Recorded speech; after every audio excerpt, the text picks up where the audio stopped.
ഇവിടെ ഈ ധന്യമായ പരിപാടിയിൽ സന്നിഹിതരായിട്ടുള്ള എല്ലാവർക്കും, ഇത് സംഘടിപ്പിച്ച പ്രിയ സുഹൃത്തുക്കൾക്കും ആദ്യമേ ഞാൻ വളരെ ഹൃദയപൂർവ്വം എൻ്റെ കൃതജ്ഞതയും അഭിവാദ്യങ്ങളും അർപ്പിക്കുകയാണ്. മഴ പെയ്യുന്ന ഒരു ദിവസമാണ്. 6 മണിക്ക് തുടങ്ങേണ്ട പരിപാടിയാണെന്നാണ് ഞാൻ ധരിച്ചത്. ഇപ്പോൾ തന്നെ മണി 7 10, 15, 18 പാട്ടുകൾ പാടാനുണ്ട്. അത് തന്നെ 2-2.5 മണിക്കൂർ എടുക്കുന്നതാണ് എൻ്റെ വിശ്വാസം. വയലാറിനെ പറ്റി എത്ര നേരം സംസാരിച്ചാലും എനിക്ക് മതിയാവുകയില്ല, നിങ്ങൾക്ക് മതിയാവുമായിരിക്കും. അപ്പോൾ അതുകൊണ്ട് ഞാനൊരു വലിയൊരു കൺഫ്യൂഷനിലാണ് എവിടെ വെച്ചത് നിർത്തണം എന്നൊക്കെയുള്ള കാര്യത്തിൽ. എന്തായാലും ഒരു 30-45 മിനിറ്റ് കൊണ്ട് അവസാനിപ്പിക്കാം, എന്നിട്ട് നമുക്ക് പാട്ടിലേക്ക് കടക്കാം എന്നാണ് ഞാൻ വിചാരിക്കുന്നത്. വ്യക്തിപരമായി പറഞ്ഞാൽ ഞാൻ വളരെ ഒരു ബാലനായിരിക്കുന്ന കാലത്ത്, കോളേജിലൊക്കെ പഠിക്കുന്ന സമയത്ത് മുതൽ ഞാൻ നിരന്തരം കൂടെ നടക്കുന്ന ഒരാളാണ് വയലാർ രാമവർമ്മ. അദ്ദേഹം മരിക്കുമ്പോൾ എനിക്ക് 23 വയസ്സാണ്. ഞാൻ പലപ്പോഴും പറഞ്ഞിട്ടുണ്ട്, അദ്ദേഹം മരിച്ച ദിവസം, മരിച്ച രാത്രി മെഡിക്കൽ കോളേജിൻ്റെ സർജിക്കൽ വാർഡിന് മുമ്പിൽ നിൽക്കാനും മരണം ഡോക്ടർ വന്ന് പറയുന്നത് കേൾക്കാനുമൊക്കെ എനിക്ക് അവസരമുണ്ടായി, അല്ലെങ്കിൽ ഞാനവിടെ ഉണ്ടായിരുന്നു.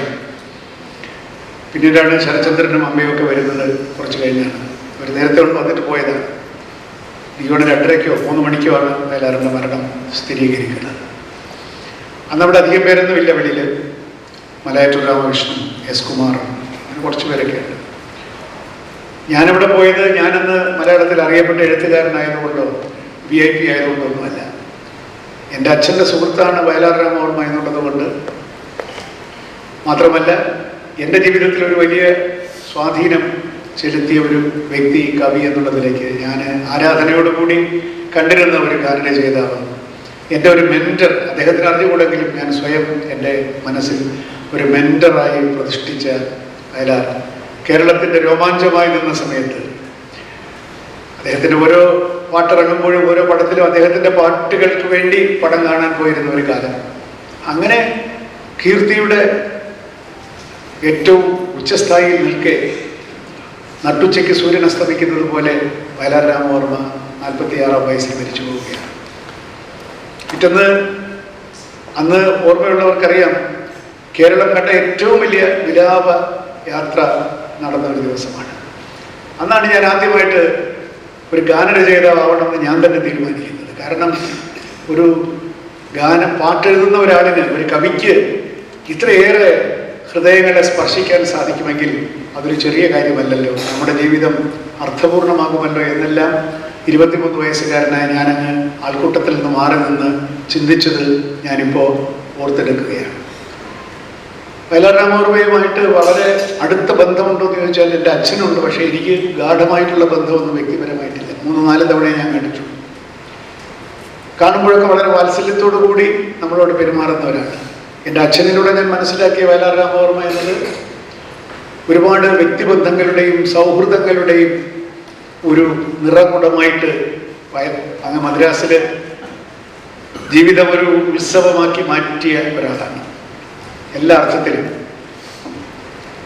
നമുക്ക് ഒരുപക്ഷെ നമ്മുടെ കണക്കുകൾ നമ്മൾ വേണ്ടത്ര പരിശോധിക്കുകയാണ് എങ്കിൽ വയലാർ ഒരു ഗാനരചയിതാവായിട്ട് മദ്രാസിൽ പോകുന്നത് 1960-61 കാലഘട്ടത്തിലാണ്. ഒരുപക്ഷെ ഭാര്യ എന്ന് പറയുന്ന സിനിമയുടെ വലിയ വിജയത്തിന് ശേഷമാണ് മദുരാശിയിൽ കേന്ദ്രമാക്കി പ്രവർത്തിച്ച് ഒരു ഗാനരചയിതാവായിട്ട് വയലാർ മാറുന്നത്.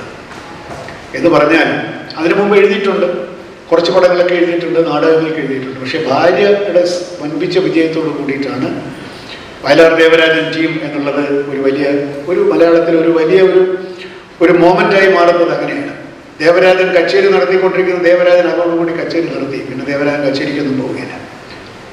ഈ രംഗത്ത് ശ്രദ്ധിക്കണമെന്ന് തോന്നിയതോടുകൂടി ദേവരാജൻ മാസ്റ്റർ പിന്നെ കച്ചേരി നടത്തുന്നില്ല, പാട്ടിൽ മാത്രം ശ്രദ്ധിച്ചു. വയലാർ മദ്രാസിലേക്ക് പോകുന്നു. 1975 ഒക്ടോബറിൽ വയലാർ മരിക്കുകയാണ്. എന്ന് പറഞ്ഞാൽ ഭാര്യ ഇറങ്ങിയത് 61-ലോ 62-ലോ മറ്റോ ആണെന്ന് എൻ്റെ ഓർമ്മ.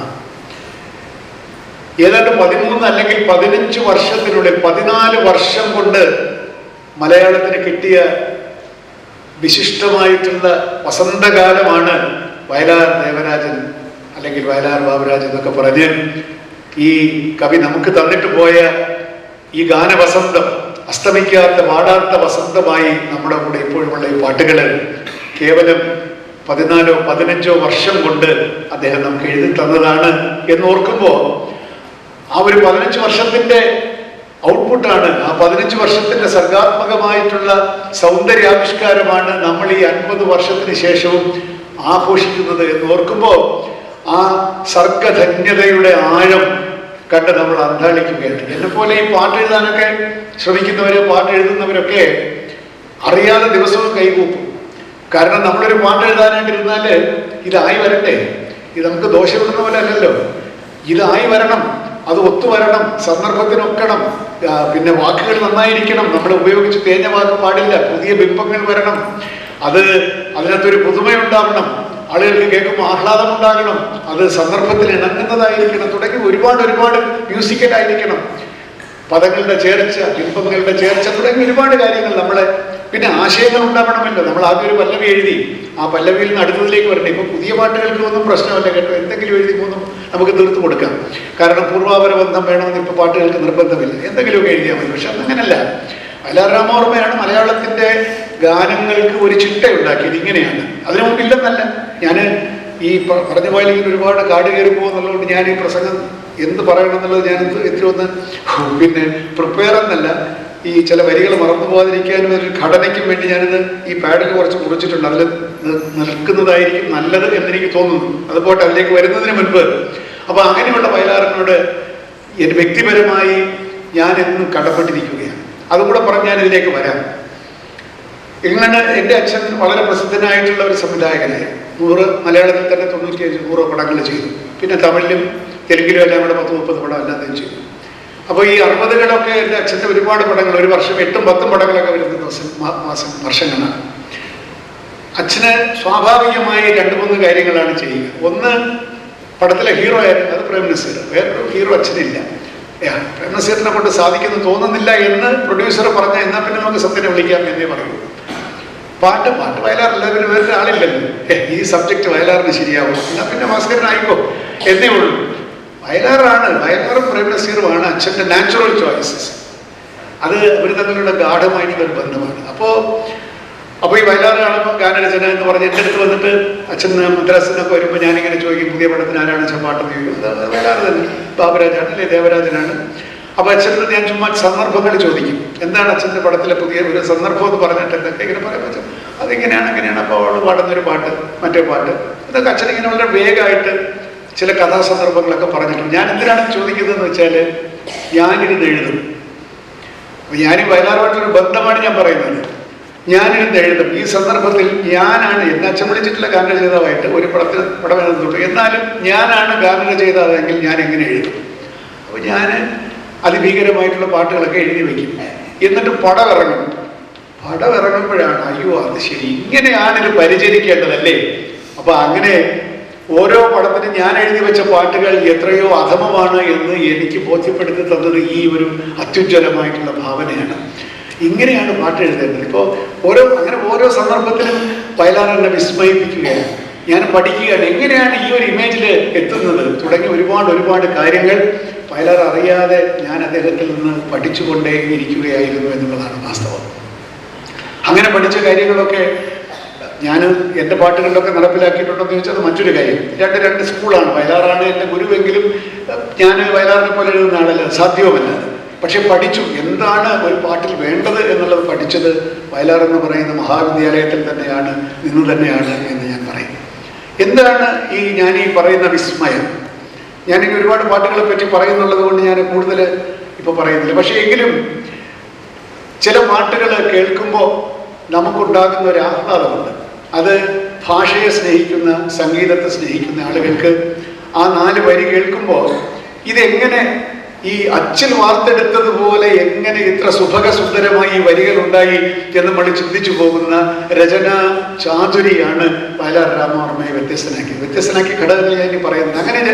അങ്ങനെ ആദ്യകാലത്ത് എന്നെ വിസ്മയിപ്പിച്ച ചില പാട്ടുകൾ പറഞ്ഞിട്ട് ഞാൻ വയലാറിന്റെ മറ്റ് വിശദാംശങ്ങളിലേക്ക് വരാം. ഒന്ന്, 7 നിറമുള്ള തേര് 7 ചിറകുള്ള തേര്. അപ്പൊ ഞാനിങ്ങനെ വിചാരിക്കുകയാണ്, ഇപ്പൊ എഴുതുകയാണ്, വയലാർ എഴുതുമ്പോ എങ്ങനെ 7 നിറമുള്ള തേര്, അടുത്ത് എന്തോ എഴുതും, 7 ചിറകുള്ള തേര്. പിന്നെ അപ്പോ ഈ എഴുത്തിങ്ങനെ ചുമ്മാ വരികയല്ലോ, വരണ്ടേ, അകത്തൊന്ന് വരണ്ടേ. മാനത്തുണ്ടൊരു തേര്, തേരിന് മഴവില്ലെന്നാണ് പേര്. ഇത് എഴുതാൻ ആഗ്രഹിക്കുന്ന ഒരാളിനെ സംബന്ധിച്ചിടത്തോളം ഈ 4 വരികളുടെ ഒരു പുണ്യം, അത് അനുഭവിക്കുമ്പോഴുണ്ടാകുന്ന ഒരു വിസ്മയം ആഹ്ലാദമൊക്കെ ഉണ്ടല്ലോ. ഇറ്റ് ഈസ് സോ ചിസൽഡായിട്ട് എടുത്തിരിക്കുകയാണ്, വെട്ടി ചിസൽ ചെയ്തെടുത്തിരിക്കുന്നത് പോലെ, കടഞ്ഞെടുത്തിരിക്കുന്നത് പോലെയുള്ള വരികൾ. ഇങ്ങനെ എത്ര വരികൾ ആ സന്ദർഭവുമായിട്ട് ഗാഢബന്ധം പുലർത്തുന്ന വരികൾ. ഇനി നമ്മൾ ചില പാട്ടുകളിലേക്ക് പോകുമ്പോൾ കൂടുതൽ സന്ദർഭങ്ങൾ ഉണ്ടാവുന്നുള്ളൂ. അപ്പൊ എന്നെ വിസ്മയിപ്പിച്ച, ആദ്യകാലത്ത് എന്നെ വിസ്മയിപ്പിച്ച പാട്ടുകളെ പറ്റിയാണ് ഞാൻ പറയുന്നത്. ഇപ്പൊ സ്കൂൾ മാസ്റ്റർ എന്നുള്ള പടം കാണാൻ പോയപ്പോൾ ഒരു പാട്ട്, നിറഞ്ഞ കണ്ണുകളോടെ നിശബ്ദ വേദനയോടെ പിരിഞ്ഞു പോണവരെ വിധിയുടെ കൈകൾക്ക് അറിയില്ലല്ലോ വിരഹവേദന. ആ പടം കണ്ടു കഴിയുമ്പോൾ, പടം കണ്ടുകൊണ്ടിരിക്കുമ്പോൾ തിക്കുറിശിയും പിന്നെ ആറന്മുളപ്പുരമയാണ് 2 മക്കൾ പിടിച്ചുകൊണ്ട് പോവാണ്. ഈ പശ്ചാത്തലത്തിലെ ഗാനമാണ്. അപ്പോൾ ഞാൻ ആലോചിച്ച്, എനിക്കാണെങ്കിൽ ഇങ്ങനെ വരില്ലല്ലോ, ഇതെങ്ങനെയാണ് നിറഞ്ഞ കണ്ണുകളോടെ നിശബ്ദ വേദനയോടെ പിരിഞ്ഞു പോണവരെ വിധിയുടെ കൈകൾക്ക് അറിയില്ലല്ലോ വിരഹവേദന. അപ്പൊ ഇതിൻ്റെ ഒരു ഒതുക്കം, ഒരു ചിവയിൽ ഇങ്ങനെ ആശയങ്ങളെയും ഭാവങ്ങളെയും ഒതുക്കാനുള്ള ഒരു മികവ്, ഇതൊക്കെയാണ് ഒരു ഗാനരചയിതാവിന് വേണ്ടത് എന്ന് ഞാൻ ആദ്യകാലങ്ങളിൽ തന്നെ എന്നെ പഠിപ്പിച്ച എൻ്റെ മഹാഗുരുവാണ് വയലാർ. അതുകൊണ്ട് തന്നെ അദ്ദേഹത്തിൻ്റെ ദേഹവിയോഗത്തിൻ്റെ 50-ാം വർഷം 50 പ്രഭാഷണങ്ങൾ നടത്തണം. എന്നോട് ആരും പറഞ്ഞതല്ല എന്നെ ഈ 50 പ്രഭാഷണം നടത്തിയില്ലെങ്കിൽ എന്നെ ആരും പിന്നെ ഒന്നും പറയില്ല. പക്ഷേ ഞാൻ എന്നോട് തന്നെ പറയുകയാണ്, നിന്റെ ഗുരുവിന് നിനക്ക് എന്ത് ചെയ്യാൻ സാധിക്കും? ഈ 50 സദസ്സുകളിൽ ഈ ഗാനരചയിതാവിനെ പറ്റി ഓർക്കണം എന്നുള്ളതാണ് അതാണ് എൻ്റെ ഒരു റിസോൾവാണ്, എൻ്റെ ഒരു ഹോമേജാണ്, എൻ്റെ ഒരു സമർപ്പണമാണിത്. അങ്ങനെ പറഞ്ഞു പോയി ഒരുപാട് പറയേണ്ടി വരും എന്നുള്ളത് കൊണ്ട് എന്താണ്, നമുക്ക് മലയാളത്തിൽ ഒരുപാട് ഗാനരചയിതാക്കളുണ്ട്, വളരെ പ്രഗത്ഭരായിട്ടുള്ള ഗാനരചയിതാക്കൾ. ഒരുപക്ഷെ മലയാള ഭാഷയിൽ ഗാനങ്ങൾ എന്നുള്ളത് അതിൻ്റെ സംഗീത മൂല്യം കൊണ്ട് മറ്റു പല ഭാഷകളെക്കാളും വളരെ മികച്ചതാണ് എന്നുകൂടെ നമുക്ക് പറയേണ്ടി വരും. അതിൻ്റെ കാരണവും മികച്ച ഗാനരചയിതാക്കൾ നമുക്കുണ്ടായി എന്നുള്ളത് തന്നെയാണ്. പി ഭാസ്കരൻ വയലാറിന് മുമ്പേ സിനിമയിൽ വന്നയാളാണ്. ONV നാടകരംഗത്ത് ഒരുപക്ഷെ വയലാറിനേക്കാളും ഇത്തിരി മുമ്പേ നാടകരംഗത്ത് വന്നു. പിന്നെ അവർ ഒരുമിച്ച് നാടകത്തിൽ പ്രവർത്തിച്ചു. പിന്നെ വയലാർ ചലച്ചിത്ര മേഖലയിൽ വളരെ സജീവമായി. ONV അത്ര സജീവമായില്ല, കാരണം അദ്ദേഹത്തിന് ജോലി ഉണ്ടായിരുന്നു. പിന്നെ സജീവമായി. ഇതാണ്. അപ്പോൾ ഈ പി ഭാസ്കരനും വയലാറും ഒക്കെ, പി ഭാസ്കരനും അതുപോലെ തന്നെ ONVയും ഒക്കെ ഒരു കളമൊരുക്കിയിരുന്നു എന്നുള്ള കാര്യം നമ്മൾ വിസ്മരിച്ചുകൂടാ. പക്ഷേ അതിനേക്കാൾ ഉപരിയായി വയലാർ രാമവർമ്മ സജീവമായപ്പോൾ മലയാള ഗാനം ഉണർന്ന് പുഷ്കലമായി എന്നുള്ളതാണ് വാസ്തവം. ഇതിന് എന്താണ് വയലാറിനെ പ്രേരിപ്പിച്ച ഘടകങ്ങൾ? വയലാർ എന്ന് പറയുന്ന ഗാനരചയിതാവിനെ അനന്യനാക്കുന്നത്, വ്യത്യസ്തനാക്കുന്ന ഘടകങ്ങൾ ഒരുപാടുണ്ട്. അത് ഞാൻ ഓടിച്ച് ബുള്ളറ്റ് പോയിന്റ്സ് ആയിട്ടൊന്ന് പറഞ്ഞിട്ട് അവസാനിപ്പിക്കാം. അദ്ദേഹം ഗാനരചയിതാവായതുകൊണ്ട് കവിയായി തീർന്ന ആളല്ല. പരിണതപ്രജ്ഞനായ കവിയായി 6ഓളം കാവ്യസമാഹാരങ്ങൾ പ്രസിദ്ധീകരിച്ചതിന് ശേഷം 1964 മറ്റോ സർഗസംഗീതം എന്ന് പറയുന്ന കേരള സാഹിത്യ അക്കാദമി അവാർഡ് കിട്ടിയ കവിതാ പുസ്തകവും പ്രസിദ്ധീകരിച്ച് ആ സമയത്താണ് വയലാർ ഗാനരചന രംഗത്ത് പൂർണ്ണമായും ആമഗ്നനാവുന്നത്. എന്ന് പറഞ്ഞാൽ ഒരു കവിയുടെ ജീവിതം ഏതാണ്ട് ജീവിച്ചു തീർത്തു. പിന്നീട് കാര്യമായിട്ടൊന്നും കവിത എഴുതിയില്ല എന്നൊരു ആരോപണവും വയലാറിനെ പറ്റിയുണ്ട്. വല്ലപ്പോഴും കെ ബാലകൃഷ്ണൻ നിർബന്ധിക്കുമ്പോൾ മാത്രം ഒരു കവിത എഴുതുക, ജനയുഗത്തിൽ കാമ്പശ്ശേരി നിർബന്ധിക്കുമ്പോൾ മാത്രം കവിത എഴുതുക എന്നൊരു ശീലമായി. കാരണം 8-10 പടങ്ങൾക്ക് പാട്ടെഴുതാൻ ആളുകൾ ക്യൂ നിൽക്കുമ്പോൾ കവിത എഴുതാൻ സാധ്യമല്ലെന്നുള്ള വാസ്തവം. എന്നിട്ടും അവസാനം വരെയും കവിതകൾ എഴുതി. വൃക്ഷം എന്നുള്ള അവസാനത്തെ കവിത മരിക്കുന്നതിന് 3 മാസത്തിന് മുമ്പ് എഴുതിയ കവിതയാണ്.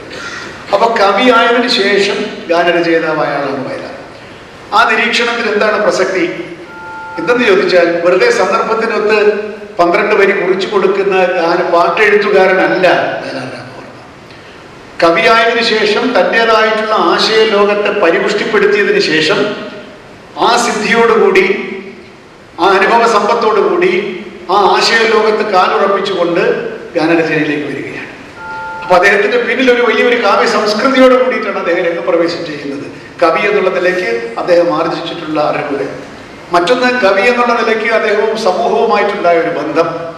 അദ്ദേഹത്തിന്റെ ജീവിത പശ്ചാത്തലം എന്ന് പറയുന്നത് വളരെ വളരെ ഓർത്തഡോക്സ് ആയിട്ടുള്ള ഒരു ജീവിത പശ്ചാത്തലത്തിൽ നിന്ന് വന്ന് സംസ്കൃത വിദ്യാഭ്യാസം നടത്തി, സംസ്കൃത കാവ്യങ്ങളും ഉപനിഷത്തും ഒക്കെ ഭംഗിയായി പഠിച്ച് ഒരു സംസ്കൃത വിദ്യാർത്ഥിയായ, സംസ്കൃത വിദ്യാഭ്യാസം കൊണ്ട് പരിപക്വമായ മനസ്സോട് കൂടിയ ഒരു തിരുമുൽപ്പാടായിട്ട് ഇരിക്കുന്ന സമയത്താണ് ഈ പുന്നപ്ര വയലാർ സമരമുണ്ടാകുന്നതും തൻ്റെ കൺമുമ്പിൽ തന്നെ അവിടുത്തെ വയലാറിലെ മണൽത്തരികളിൽ സാധാരണക്കാരന്റെ രക്തം പുരളുന്നത് കാണുകയും ഒക്കെ ചെയ്യുന്ന വയലാറിനെ ചരിത്രം മറ്റൊരു തരത്തിൽ പാകപ്പെടുത്തുകയാണ്. അങ്ങനെ ഈ ആഢ്യമായിട്ടുള്ള അവസ്ഥകളെയൊക്കെ മാറ്റി മതത്തിന്റെ അന്ധവിശ്വാസങ്ങൾക്കെതിരെ നിലയുറപ്പിച്ചുകൊണ്ട് പുരോഗമനവാദിയായിട്ടുള്ള ഒരു കവിയായി മാറി, ശാസ്ത്രബോധത്തോടു കൂടിയ കവിയായി മാറി, വിപ്ലവ പ്രസ്ഥാനത്തിന് ഒപ്പം നടക്കുന്ന ഒരു കവിയായി മാറി, സാധാരണ മനുഷ്യന്റെ സങ്കടങ്ങൾ നെഞ്ചിലേറ്റുന്ന ഒരു കവിയായി വയലാർ മാറി.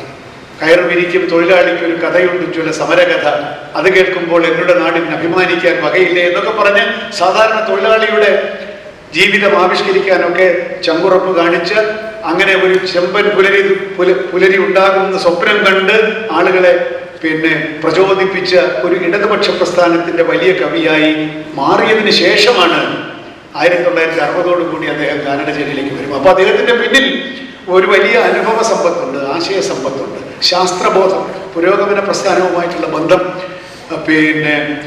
ഈ പറഞ്ഞ പോലെ സംസ്കൃത വിദ്യാഭ്യാസം തുടങ്ങി ആധുനികമായിട്ടുള്ള ആശയങ്ങളും പുരാതനമായിട്ടുള്ള ആശയങ്ങളുമായിട്ട് മനുഷ്യ ഹൃദയത്തിൽ ഉണ്ടായിട്ടുള്ള ഒരു സംശ്ലേഷണം, അങ്ങനെ ഒരുപാട് കാര്യങ്ങളോട് കൂടിയിട്ടാണ് അദ്ദേഹം രംഗത്തേക്ക് വരുന്നത്. സാമൂഹ്യമായിട്ടുള്ള പ്രതിബദ്ധത. അതേസമയം ഇതൊന്നും കൊണ്ട് ഒരു വലിയ ഗാനരചയിതാവാകാൻ സാധ്യമല്ല. അപാരമായിട്ടുള്ള കൽപ്പന വൈഭവം, അപാരമായിട്ടുള്ള ഭാവനാസിദ്ധി, ഭാവനയുടെ കുബേരൻ എന്നൊക്കെ പറയാവുന്ന കൽപ്പനകളുടെ നക്ഷത്രലോകം സൃഷ്ടിക്കാനുള്ള കഴിവ്, ആ സാരസ്വതമാണ് ഇതിനോടൊപ്പം വയലാറിന്റെ ഏറ്റവും വലിയ ആയുധം. അതുമായിട്ടാണ് അദ്ദേഹം ഈ രംഗത്തേക്ക് വരുന്നത്. ആശയങ്ങളുടെ ആർജവം. അതുകൊണ്ട് അങ്ങനെയുള്ള ഒരാള് ഗാനരചനയിലേക്ക് വന്നപ്പോൾ അതുവരെ ഉണ്ടായിരുന്ന മലയാള ചലച്ചിത്ര സംഗീതത്തിൽ നിന്ന് വ്യത്യസ്തമായ ഒരു സ്വരം നമ്മൾ കേൾക്കുകയാണ്. തുടക്കത്തിൽ തന്നെ ഉണ്ട്. ഭാര്യയിലെ പാട്ടിൽ പോലും ഈ കഥയുടെ മർമ്മമറിയുന്ന, എന്തു പറഞ്ഞാലും എത്ര കരഞ്ഞാലും എന്നും പിണക്കമേ ഉള്ളൂ എന്ന് പറയുമ്പോൾ ആ ഭാര്യയിലെ കഥയായല്ലോ. അങ്ങനെ ഒറ്റ വരിയിലൊക്കെ കഥയെ മുഴുവൻ സംക്ഷേപിക്കാനുള്ള ഒരു കഴിവ്. അഗാധമായിട്ടുള്ള മനുഷ്യത്വം. സ്നേഹിക്കയില്ല ഞാൻ നോവും ആത്മാവിനെ സ്നേഹിച്ചിടാത്തൊരു തത്വശാസ്ത്രത്തെയും എന്നുള്ള ആ ഒരു ആശയത്തെ തൻ്റെ ഹൃദയത്തിൽ പ്രതിഷ്ഠിച്ചുകൊണ്ടാണ് അദ്ദേഹം ഗാനരചനയായാലും കവിതയായാലും നിറവേറ്റിക്കൊണ്ടിരുന്നത് എന്നുകൂടി നമ്മൾ മനസ്സിലാക്കണം. ഇത്രയുമൊക്കെ സിദ്ധികളോട് കൂടിയിട്ടാണ് വയലാർ വന്നത് എന്ന് ഞാൻ പറഞ്ഞു. ഇനി നമ്മൾ പറയേണ്ടത്, അങ്ങനെ വന്ന വയലാർ എന്തുകൊണ്ടാണ് വ്യത്യസ്തനാവുന്നത് എന്ന് ആവർത്തിച്ച് പറയേണ്ട കാര്യമില്ല. പക്ഷേ 4 കാര്യങ്ങളിൽ ഊന്നി വയലാർ പ്രതിഭയെ നിങ്ങൾക്ക് പരിചയപ്പെടുത്താം എന്നാണ് ഞാൻ വിചാരിക്കുന്നത്. ഒരിക്കലും ഇത് പൂർണ്ണമാവില്ല. എനിക്ക് തന്നെ ഒരു അപൂർണതയോടുകൂടി മാത്രമേ ഈ പ്രസംഗം അവസാനിപ്പിക്കാൻ സാധിക്കൂ. കാരണം എനിക്ക് ഒരുപാട് പറയാനുണ്ട്. ഓരോ പാട്ടിനെ പറ്റിയും ഒരുപാട് പറയാനുണ്ട്. നമുക്കതിന് സമയമില്ല, എനിക്ക് സമയമില്ല, നിങ്ങൾക്ക് സമയമില്ല, പാട്ട് കേൾക്കണം. അതുകൊണ്ടാണ് ഞാനിത് എഴുതിയത്. വയലാർ എങ്ങനെ മറ്റ് ഗാനരചയിതാക്കളിൽ നിന്ന് വ്യത്യസ്തനാകുന്നു എന്ന് ചോദിച്ചാൽ പല കാര്യങ്ങളുണ്ട്, ഞാൻ പറഞ്ഞു. പക്ഷെ 4 പോയിന്റുകൾ നമുക്ക് എടുത്ത് പരിശോധിക്കാം. 4 പോയിന്റുകൾ. ഒന്ന്, ഈ കൽപ്പനകളുടെ സമ്പന്നത, ഇമാജിനേറ്റീവ് റിച്ച്നെസ്, അദ്ദേഹത്തിന്റെ വാങ്മയങ്ങളുടെ ധീരത, അചുംബിതത്വം എന്നൊക്കെ നമ്മൾ പറയുന്നത്. മറ്റൊരു കവിക്കും എഴുതാൻ ധൈര്യമില്ലാത്ത തരത്തിലുള്ള കൽപ്പനാവിശേഷം കൊണ്ട് ഈ പാട്ടുകൾ തുടക്കം മുതലേ അനുഗ്രഹീതമായിരുന്നു എന്ന് നമുക്കറിയാം. അതാണ് ഒന്ന്. രണ്ടാമത്തത്, എന്നിട്ട് ഞാൻ ഓരോന്ന് വിശദീകരിക്കാം. രണ്ടാമത്തത്, ആശയങ്ങളുടെ പൂർണ്ണത. ഇദ്ദേഹം കവിയായതിനു ശേഷം ഗാനരചയിതാവായി എന്ന് ഞാൻ ആവർത്തിച്ച് പറയുന്നതിൻ്റെ അർത്ഥം, മറ്റൊരു ഗാനരചയിതാവിനും പറയാൻ ധൈര്യമില്ലാത്ത സാമൂഹികവും ദാർശനികവും രാഷ്ട്രീയവും ഒക്കെയുള്ള ആശയങ്ങളെ വളരെ കരുത്തോടു കൂടി ആവിഷ്കരിക്കാനുള്ള ആശയത്തിൻ്റെ ആർജവം ആർജിച്ചതിന് ശേഷമാണ് ഈ കവി അങ്ങോട്ട് വന്നിരിക്കുന്നത്. അതുകൊണ്ട് വയലാറിന് മാത്രം എഴുതാൻ പറ്റുന്ന ചില കവിതകൾ ഗാനങ്ങൾ അങ്ങനെയാണ്. ആശയങ്ങളുടെ ഒരു ആർജവം അല്ലെങ്കിൽ സമ്പൂർണത. 3, കഥാമർമ്മജ്ഞത. കഥയിൽ എന്ത് പറയുന്നതാണ് ഈ സിനിമയിലെ ഈ സന്ദർഭത്തിന് ആവശ്യമെന്ന് അദ്ദേഹം എങ്ങനെയോ കൃത്യമായി അദ്ദേഹത്തിന് വശപ്പെട്ടിട്ടുണ്ട്. അതിലേക്ക് നമുക്ക് വരാം. 4, രചനയുടെ ചാരുത. ഒരു ഉദാഹരണം ഞാൻ പറഞ്ഞു, 7 നിറമുള്ള തേര് ഞാൻ പറഞ്ഞു. ഇതുപോലെ രചനയുടെ ചാരുത, അത് മറ്റ് ഗാനരചയിതാക്കൾ നല്ല ഗാനരചയിതാക്കളാണെങ്കിൽ പോലും വയലാറിൻ്റെ ഗാനങ്ങൾ ഓരോ ലൈനും എടുത്ത് നമ്മൾ വേറൊരു ഗാനരചയിതാവുമായിട്ട് താരതമ്യം, ഞാനിവിടെ അത് ചെയ്യുന്നില്ല. കാരണം വേറൊരാളിനെ മോശമാക്കുന്നത് പോലെ ഇരിക്കുമല്ലോ എന്നുള്ളത് കൊണ്ട് ഞാൻ ചെയ്യുന്നില്ല. നിങ്ങൾ വീട്ടിൽ പോയിട്ട് ഇതേ സന്ദർഭത്തിൽ പ്രണയരംഗങ്ങളാണല്ലോ കൂടുതലും, വേറൊരാളുടെ പ്രണയഗാനം എങ്ങനെ, വയലാറിന്റെ പ്രണയഗാനം എങ്ങനെ എന്ന് ആലോചിക്കുമ്പോൾ ഈ 4 ഘടകങ്ങൾ വരും. ഈ കൽപ്പനയുടെ ഒരു സമൃദ്ധി, ധീരത, ആശയങ്ങളുടെ ഒരു പുതുമ, അതുപോലെ തന്നെ മർമ്മജ്ഞത, കഥയുടെ മർമ്മത്തിൽ തൊടാനുള്ള കഴിവ്, പിന്നെ ആ ക്രാഫ്റ്റ് ഓഫ് ദ ലൈൻ, ആ ലൈനിന്റെ ഒരു ക്രാഫ്റ്റ് ഉണ്ടല്ലോ. ഈ 4 കാര്യങ്ങൾ നിങ്ങളോട് ചെറുതായിട്ട് പറഞ്ഞ് ഞാനിത് അവസാനം 4 തീരുമ്പോൾ അരമണിക്കൂറാവും. ഇതിനകത്ത് കൽപ്പനകളുടെ സമ്പന്നതയെ പറ്റി പറയുകയാണെങ്കിൽ, മലയാളത്തിൽ ആദ്യമായിട്ട് ഈ പാട്ടുകളിൽ ഭാവനയുടെ ധാരാളിത്തം കൊണ്ടുവന്നത്, ഭാവനയുടെ സ്പർശം കൊണ്ടുവന്ന കവി വയലാറല്ല. തീർച്ചയായിട്ടും അതിനു മുമ്പ് ഭാസ്കരൻ മാഷിന്റെ പാട്ടുകളിലും ONV ആട്ടുകളിലുമൊക്കെ ആവശ്യത്തിലേറെ കൽപ്പനകളൊക്കെ ഉണ്ട്. ഉദാഹരണത്തിന് നായവിരിപ്പാല് കൊണ്ട് നാടക കല്യാണം എന്ന് ഭാസ്കരൻ മാഷ് പറയുമ്പോൾ അതിനകത്തൊരു ഒരു ഇമേജ് ഉണ്ട്. നായവിരിപ്പാല് കൊണ്ട് നാടക കല്യാണം ഒരു നാടൻ പ്രയോഗമാണ്, പക്ഷെ അതിനകത്തൊരു ചാരുതയുമുണ്ട്. അതുപോലെ തന്നെ അന്തിക്ക് വാനത്തെ ചെന്തെങ്ങിൻ കുല വെട്ടി പിന്നെ പൂമുല്ല പന്തൽ കെട്ടി എന്ന് പറയുമ്പോൾ നാട്ടിൻ പുറത്തൊരു കല്യാണത്തിന് ഈ ഗൗരിഗാത്ര തെങ്ങ് വെട്ടിയിട്ട് കൊല കൊണ്ട് കെട്ടുന്ന നമുക്ക് ഓർക്കാം. ഇത് അന്തിയുടെ ചെന്തെങ്ങാണ് കെട്ടിക്കൊണ്ട് വെച്ചിരിക്കുന്നത് എന്നൊക്കെ പറയുന്നതിനകത്തൊക്കെ കൽപ്പനകളുണ്ട്, ഇഷ്ടം പോലെ ഉണ്ട്. വേറെടുത്ത് പറയുന്നുണ്ട്, എന്തിനിത്ര പഞ്ചസാര പുഞ്ചിരിപ്പാല് എന്നൊക്കെ ഭാസ്കരൻ മാഷിന്റെ. ഇവരൊക്കെ ഒന്നും ഞാൻ മോശമായിട്ട് കരുതുന്നില്ലെന്ന് മാത്രമല്ല, ഞാൻ ഭാസ്കരൻ മാഷിനെ പറ്റി നല്ലൊരു പ്രഭാഷണം നടത്തിയിട്ടുണ്ട് ഇടയ്ക്ക്. They are all great, they are all good. അപ്പോൾ ഞാൻ മാസ്റ്ററുടെ ചില ഉദാഹരണങ്ങൾ പറഞ്ഞു എന്ന് മാത്രം. ഇതുപോലെ ഒരുപാട് പാട്ടുകൾ വയലാറിന്റെ വരവിന് മുമ്പുള്ള പാട്ടുകളാണ് ഞാനീ പറയുന്നത്. ഭാസ്കരൻ മാഷിൽ പിന്നീട് വളരെയേറെ പാട്ടുകളുണ്ട്. അതുപോലെ തന്നെ നാടകഗാനങ്ങളിൽ ONV നമുക്ക് ഈ പറഞ്ഞ പോലെ ഭാവനാത്മകമായിട്ടുള്ള പാട്ടുകൾ നമുക്ക് തന്നിട്ടുണ്ട്. ഉദാഹരണത്തിന് മാരിവില്ലിൻ തേന്മലരെ മാഞ്ഞു പോകുകയും, മാരിവില്ലിന്റെ തേന്മലര് എന്ന് പറയുന്നൊരു പ്രയോഗം. അതുപോലെ തന്നെ പിന്നെ മാഞ്ഞു പോകുകയോ.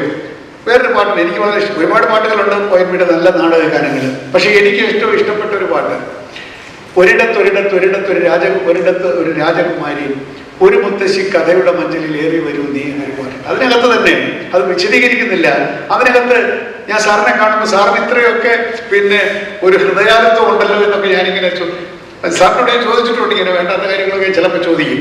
അപ്പോൾ അതിനകത്ത് എന്താണ്, എൻ്റെ കിനാവിന് ഇളനീരല്ലോ നുകർന്നിരുന്നു നീ എന്നൊരു പ്രയോഗം. അത് കേൾക്കുമ്പോൾ എനിക്ക് എന്തെന്നില്ലാത്ത ഒരു ആലസ്യം തോന്നുകയാണ്. അവൾ പറയുകയാണ്, ഈ ഫീമെയിൽ വോയിസ് ആണ്, കാമുകനോട് ചോദിക്കുകയാണ്, എൻ്റെ കിനാവിന് ഇളനീരല്ലേ നുകർന്നിരുന്നു നീ എന്നൊക്കെ ചോദിക്കുന്നതിനകത്തുള്ളൊരു ഭാവനാവിലാസം നമുക്ക് ഒരിക്കലും തള്ളി പറഞ്ഞുകൂടാ. അതുകൊണ്ട് ONV-യും ഭാസ്കരനും ഒക്കെ തന്നെ ഭാവന സമ്പന്നന്മാരായിട്ടുള്ള കവികളായിരുന്നു എന്ന് അംഗീകരിച്ചുകൊണ്ട് തന്നെയാണ് ഞാൻ വയലാറിന്റെ ഭാവന കുബേരത്വത്തെ പറ്റി ഒന്ന് പറയാമെന്ന് വിചാരിക്കുന്നു. അവരോടുള്ള യാതൊരു അവരെ തുച്ഛമാക്കി കാണിച്ചുകൊണ്ടല്ല എന്ന് ആവർത്തിച്ച് ഞാൻ പറയാൻ ആഗ്രഹിക്കുകയാണ്. പക്ഷേ വയലാറിൽ കാണുന്ന ഈ ഭാവനയുടെ ധാരാളിത്തം അവരിൽ കാണുന്നില്ല. ഈ ധാരാളിത്തം എന്നുള്ളത് വയലാറിന്റെ സ്വഭാവത്തിലുമുണ്ട് എന്നുള്ളതാണ് പ്രത്യേകത. ഈ വയലാർ രാമവർമ്മയെ കേരളം ഇഷ്ടപ്പെടുന്നത് എന്തുകൊണ്ടെന്ന് ചോദിച്ചാൽ പാട്ടുകൾ കൊണ്ട് മാത്രമല്ല, കവിതകൾ കൊണ്ട് മാത്രമല്ല, ആ വ്യക്തിത്വത്തെയും കൂടിയാണ്, അത് ചേർത്തിട്ടാണ് മലയാളികൾ വയലാറിനെ ആരാധിക്കുന്നത്. ആ പോയറ്റിക് പേഴ്സണാലിറ്റി അല്ലെങ്കിൽ ആ വ്യക്തിത്വം തന്നെ ധാരാളിയുടേതാണ്. അത് സ്നേഹമാണെങ്കിലും ധാരാളം, കലഹമാണെങ്കിലും ധാരാളം. ഇന്ന് കലഹിച്ചാൽ നാളെ ഇണങ്ങും. അങ്ങനെ കാണുന്നവരൊക്കെ സുഹൃത്തുക്കൾ, കേരളം ഒട്ടാകെ സുഹൃത്തുക്കൾ, രാഷ്ട്രീയ രംഗത്ത് സുഹൃത്തുക്കൾ, പത്രപ്രവർത്തനത്തിൽ സുഹൃത്തുക്കൾ, എവിടെ തിരിഞ്ഞാലും ഏത് വീടും സ്വന്തം വീട് പോലെയും മറ്റാരെയും സ്വന്തം വീട്ടിൽ സ്വന്തക്കാരനെ പോലെ താമസിപ്പിക്കുകയും ഒക്കെ ചെയ്യുന്ന ഒരു സ്വഭാവം, ഇതും കൂടിയാണ് വയലാറിനെ എൻഡിയർഡ് ആക്കുന്നത് എന്നുള്ളതാണ് ഞാൻ പറയുന്നത്. അത് ഈ ധാരാളിത്തം, ഭാവനാ ധാരാളിത്തവും അദ്ദേഹത്തിന്റെ വ്യക്തിത്വവും തമ്മിൽ ഇത്രമേറെ ഇഴചേർന്ന് കിടക്കുന്നു എന്നുള്ളത് കൊണ്ട് കൂടിയിട്ടാണ് വയലാറിന്റെ വ്യക്തിത്വത്തെയും പാട്ടുകളെയും നമുക്ക് ഇത്ര ഇഷ്ടം എന്നുകൂടി ഞാൻ പറഞ്ഞുകൊള്ളട്ടെ. ചില ഉദാഹരണങ്ങൾ നമുക്ക് നോക്കാം. ഈ ധാരാളിത്തത്തിൽ നമുക്ക് കിട്ടിയ ചില പാട്ടുകൾ മുഴുവനൊന്നും ഞാൻ പറയുന്നില്ല. ചില ഉദാഹരണങ്ങൾ, വളരെ അറിയാവുന്ന ഉദാഹരണങ്ങൾ ഞാൻ എടുത്തിട്ടുണ്ട്. നമ്മളാണെങ്കിൽ അങ്ങനെ പറയുമോ എന്നുകൂടി നമ്മൾ ആലോചിക്കണം. 1000 പാദസരങ്ങൾ കിലുങ്ങി ആലുവ പുഴ പിന്നെയും ഒഴുകി. നമ്മൾ ആലുവ പുഴ കണ്ടിട്ടുണ്ട്. ഇപ്പൊ പോയാലും എനിക്ക് കൊച്ചിൻ എയർപോർട്ടിൽ ഇറങ്ങി ഞാൻ എറണാകുളം ഗസ്റ്റ് ഹൗസിൽ പോവില്ല. രാത്രിയാണെങ്കിൽ ആലുവ ഗസ്റ്റ് ഹൗസിലേക്ക് കിടക്കും. എന്തിനാണ്? എനിക്ക് ആരും കാണാതെ ആ ബാൽക്കണിയിൽ എഴുതി പാട്ട് എൻ്റെ കാളരാഗത്തിലാണെങ്കിൽ എനിക്ക് പാടണം. 1000 പാദസരങ്ങൾ കിലുങ്ങി ആലുവ പുഴ പിന്നെയും ഒഴുകി എന്ന് പറയുമ്പോൾ എനിക്ക് വയലാറിനെ സ്പർശിക്കുന്നത് പോലെ തോന്നും. അതുപോലെ തന്നെ ആ പടത്തിൽ തന്നെ വേറൊരു പാട്ടുണ്ടല്ലോ, ഇതിവിടെ മൗൻ പാടുന്നുണ്ട്, കായാമോ കണ്ണിൽ വിരിയും എന്നുള്ള പാട്ടിൽ. അവിടെയാണ് പൊന്നരഞ്ഞാണം ഭൂമിക്ക് ചാർത്തും പുഴയുടെ ഏകാന്ത പുളിനിൽ. പൊന്നരഞ്ഞാണ് അതങ്ങനെ ഒരു നിലാവുള്ള രാത്രിയിൽ നോക്കിയാൽ അങ്ങനെ പൊന്നരഞ്ഞാണം ഭൂമിക്ക് ചാർത്തുന്നത് പോലെ നമുക്ക് തോന്നുന്നില്ലേ? അപ്പോൾ അങ്ങനെ പുഴ പൊന്നരഞ്ഞാണം ചാർത്തി ഒഴുകുന്നത് കണ്ടിരിക്കാനൊക്കെ ഇപ്പോഴും ആലുവ ഗസ്റ്റ് ഹൗസിൽ പോയി താമസിക്കുന്ന ഒരാളാണ് ഞാൻ. അത് വയലാറിനോടുള്ള എൻ്റെ ഇഷ്ടം കൊണ്ടാണ് പോകുന്നത്. അതുപോലെ തന്നെ ഞാൻ കൽപ്പനകളുടേതാണ് പറയുന്നത്. പൊന്നരഞ്ഞാണം ഭൂമിക്ക് ചാർത്തിയിരിക്കുകയാണ്, അരഞ്ഞാണമല്ല ഈ പുഴ. അതുപോലെ പാരിജാതം തിരുവഴി തുറന്നു, അത് തന്നെ അതിനകത്ത് തന്നെ കവിതയുണ്ട്. പാരിജാതം വെറുതെ വിഴി തുറക്കുകയാണ്, തിരുവഴി തുറന്നു എന്നാണ് പറയുന്നത്. എന്നിട്ടോ അങ്ങനെ നോക്കുമ്പോഴോ മൂടൽ മഞ്ഞ് മുലക്കച്ച കെട്ടിയ മുത്തനെക്കുന്നിൻ താഴ്വര. മൂടൽ മഞ്ഞ് നമ്മളെ കണ്ടിട്ടുണ്ട്, മൂന്നാറിലോ പീരുവീടൊക്കെ പോകുമ്പോൾ കാണാൻ, അല്ലെങ്കിൽ ഇവിടെയൊക്കെ പോകും. പക്ഷേ അത് മുലക്കച്ച കെട്ടിയിരിക്കുകയാണ് എന്ന് പറയാൻ ഒരു വയലാറിന് മാത്രമേ സാധിക്കൂ. മൂടൽ മഞ്ഞ് മുലക്കച്ച കെട്ടിയ മുത്തനെക്കുന്നിൻ താഴ്വര. ഞാൻ ഈ എൻ്റെ പ്രഭാഷണത്തിന് ഏറ്റവും വലിയ ലക്ഷ്യം എന്തെന്ന് ചോദിച്ചാൽ, നമ്മൾ പാട്ട് കേട്ടു പോകുമ്പോൾ ഉള്ള ഒരു ഉദാസീനതയുണ്ട്. ഇപ്പോൾ മാനസമൈനെ വരും, ഒന്ന് ശ്രദ്ധിക്കുകയല്ല, ഈ മാനസമൈനെ എന്ന് ആദ്യമായി ഒരു പാട്ടിൽ പ്രയോഗിക്കുന്നത് വയലാറാണ്. മനസ്സെന്ന് പറയുന്ന എൻ്റെ മനസ്സിൽ വളർത്തുന്ന മൈനയെന്നോ പലതരത്തിൽ അർത്ഥം കൽപ്പിക്കാവുന്ന ഒരു കൽപ്പനയാണിത്. പക്ഷെ നമ്മൾ മാനസമൈനെ വരും, മാനസമൈനെ വരും എന്ന് പറയും. അങ്ങനെ കേൾക്കരുത്. ഒരു പാട്ട് ആസ്വദിക്കുന്നതിനും വേണം ഒരു ലിറ്ററസി എന്നാണ് ഞാൻ ഈ പറയുന്നതിൻ്റെ അർത്ഥം. എന്ന് പറഞ്ഞാൽ മൂടൽ മഞ്ഞ് മുലക്കച്ച കെട്ടിയ മുത്തണിക്കുന്നിൻ താഴ്വര പെട്ടെന്ന് പാട്ട് കേട്ട് പോകാനുള്ളതല്ല, മനസ്സിൽ നമ്മൾ സങ്കല്പിക്കണം. മൂടൽ മഞ്ഞ് മുലക്കച്ച കെട്ടി, അപ്പോഴേ ആ കൽപ്പനയുടെ വൈഭവം നമുക്ക് ബോധ്യപ്പെടുള്ളൂ. നമ്മൾ കണ്ടിട്ടുള്ളൂ ആ മൂടൽ മഞ്ഞാനായിട്ട് ഒന്നും കണ്ടുകൂടാ എന്ന് പറയുന്നത് നമ്മളോടാണ് പറയുന്നത്. അങ്ങനല്ല, ഇത് മൂടൽ മഞ്ഞ് മുലക്കച്ച കെട്ടിയിരിക്കുകയാണ് എന്ന് പറയുന്നതിനകത്തുള്ള വൈഭവം ആസ്വദിക്കുന്നില്ല എങ്കിൽ നമ്മൾ സംഗീതാസ്വാദകരെന്ന് പറഞ്ഞിട്ട് പിന്നെ എന്താണ് അർത്ഥം? അതാണ് ഞാൻ ചോദിക്കുന്നതിൻ്റെ ഒരു കാരണം.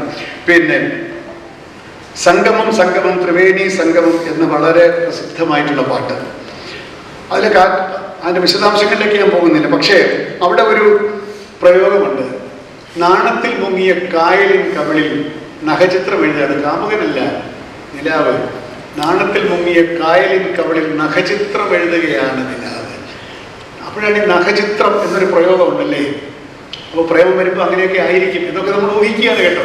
ഈ ഇത്തരത്തിലുള്ള ഊഹങ്ങൾ കൊണ്ടുകൂടി നമ്മുടെ ആസ്വാദനത്തെ സമ്പന്നമാക്കണം. എങ്കിൽ മാത്രമേ വയലാറിനോട് നമുക്ക് നീതി പുലർത്താൻ സാധിക്കുകയുള്ളൂ.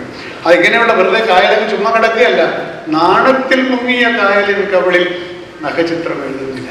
നമ്മൾ ശ്രദ്ധിക്കാതെ പോകുന്ന കാര്യങ്ങളാണ് ഞാൻ ഈ കൽപ്പനകളെ എടുത്ത് കാണിക്കുന്നതിനർത്ഥം. പിന്നെയും പറയുന്നത്, നഗ്നയ ഭൂമിയെ തച്ചുടുപ്പിക്കുവാൻ ഉടയാട നെയ്യുന്നില്ല.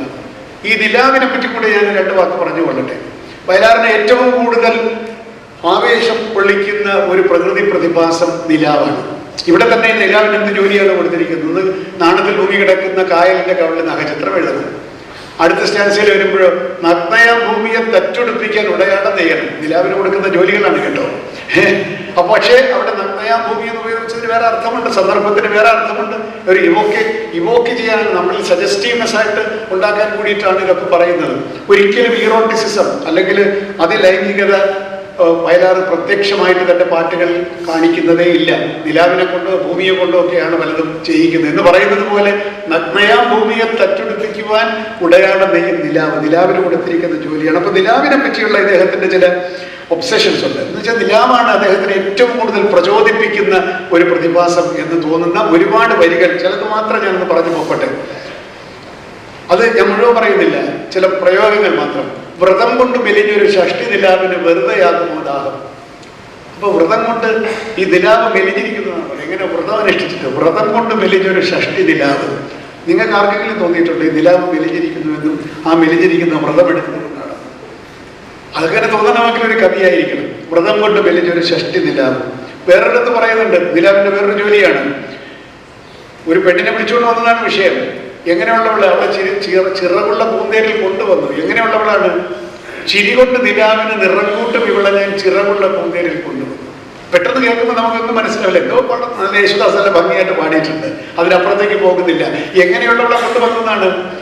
സുന്ദരിയെ കൊണ്ടുവന്നല്ല പറയുന്നത്, അവളുടെ സൗന്ദര്യത്തൊന്നും വർണ്ണിക്കുന്നില്ല, പ്രത്യക്ഷമായി. പിന്നെയോ അവള് ചിരിക്കുമ്പോൾ നിലാവിന് നിറം കൂടും അത്രേ.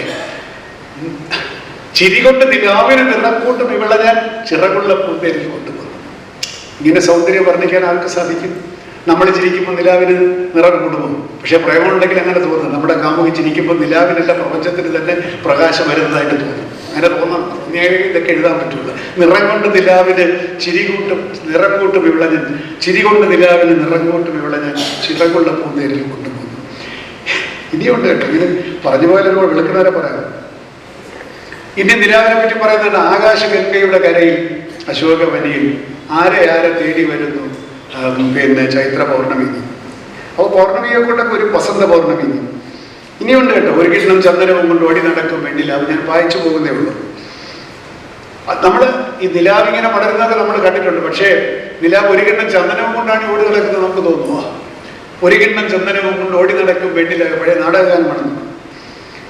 അതുപോലെ തന്നെ വളരെ പ്രസിദ്ധമായിട്ടുള്ള ചെമ്മീനിലെ പാട്ട്, മാനസമൈന എന്നുള്ള പാട്ടിൽ തന്നെ നിലാവിന്റെ നാട്ടിൽ നിശാഗന്ധി പൂത്തല്ലോ എന്നാണ്. നക്ഷത്രങ്ങൾ ഇങ്ങനെ കിടക്കുന്നതാണ് വിഷയം. പക്ഷെ നിലാവിന്റെ നാട്ടിൽ നിശാഗന്ധി പൂത്തല്ലോ എന്ന് പറയുമ്പോഴുള്ള ഒരു കൽപ്പനാവിശേഷം. നിലാവിനെ പറ്റി മാത്രമാണ് ഞാൻ ഈ പറയുന്നത് കേട്ടോ. ഇന്ദുലേഖേ ഇന്ദുലേഖേ ഇന്ദ്രസദസ്സിലെ നൃത്തലോലെ, ഈ രാത്രി നിന്നെ കണ്ടിട്ട് എനിക്കൊരു തീരാത്ത ഈ 2 പ്രാവശ്യം വാക്കുകൾ ആവർത്തിക്കുന്നതിനോടൊരു ചാരിത. തീരാത്ത ദാഹമല്ല, തീരാത്ത ദാഹമാണ്. പിന്നെ വേറെടുത്ത് പറയുന്നു, കിഴക്കേ മലയിലെ വെണ്ണിലാവ് ഒരു ക്രിസ്ത്യാനി പെണ്ണ്. നിലാവുമായിട്ടുള്ള ബന്ധമാണ് എനിക്ക് പറയുന്നത്. ഇഷ്ടപ്പെട്ടതൊക്കെ നിലാവാണ്. കിഴക്കേ മലയിലെ വെണ്ണിലാവ് ഒരു ക്രിസ്ത്യാനി പെണ്ണ്. ഇനിയുണ്ട്, പുഷ്പമംഗലയാം ഭൂമിക്ക് വേളിക്കുടവയുമായി വരും വെളുത്തവാവ്. ഇനി ഇവിടെ നിന്ന് പാടുന്ന ഒരു പാട്ടും വളരെ പ്രധാനപ്പെട്ട ഒരു പാട്ടും കൂടെ ഇത്തിരി വിശദീകരിച്ചിട്ട് ഞാൻ മുമ്പോട്ട് പോകാം. പശുമതി ഋതുമതി എന്നുള്ള വളരെ പ്രസിദ്ധമായിട്ടുള്ള ഒരു പാട്ട്.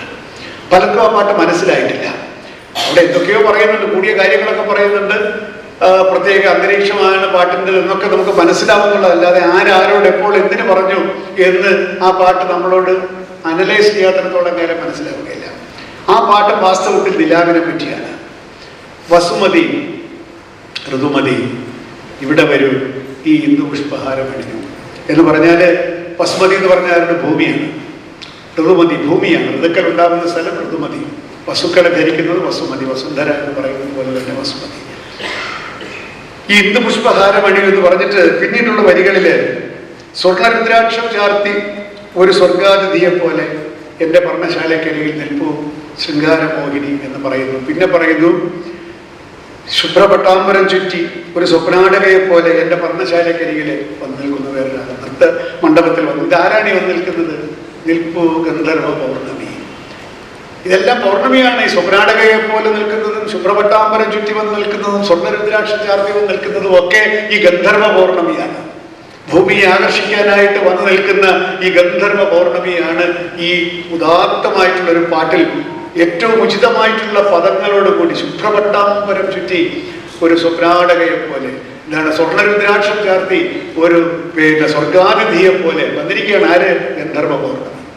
നിലാവിനെ ഇത്രയേറെ വാങ്മയങ്ങളിൽ അവതരിപ്പിക്കാൻ ഈ വയലാറിനല്ലാതെ ആർക്ക് സാധിക്കും? നമുക്ക് ഈ തൽക്കാലം നിലാവിനെ ഇവിടെ വിട്ടിട്ട് മറ്റു ചില കൽപ്പനകളിലൂടെ പറഞ്ഞിട്ട് ഞാൻ അടുത്ത അധ്യായത്തിലേക്ക് പോകാം, അടുത്ത ഇതിലേക്ക് പോകാം. ഇപ്പൊ കൽപ്പനകളുടെ സമൃദ്ധി പറയാനാണ് ഞാൻ ഇതൊക്കെ പറഞ്ഞത് കേട്ടോ.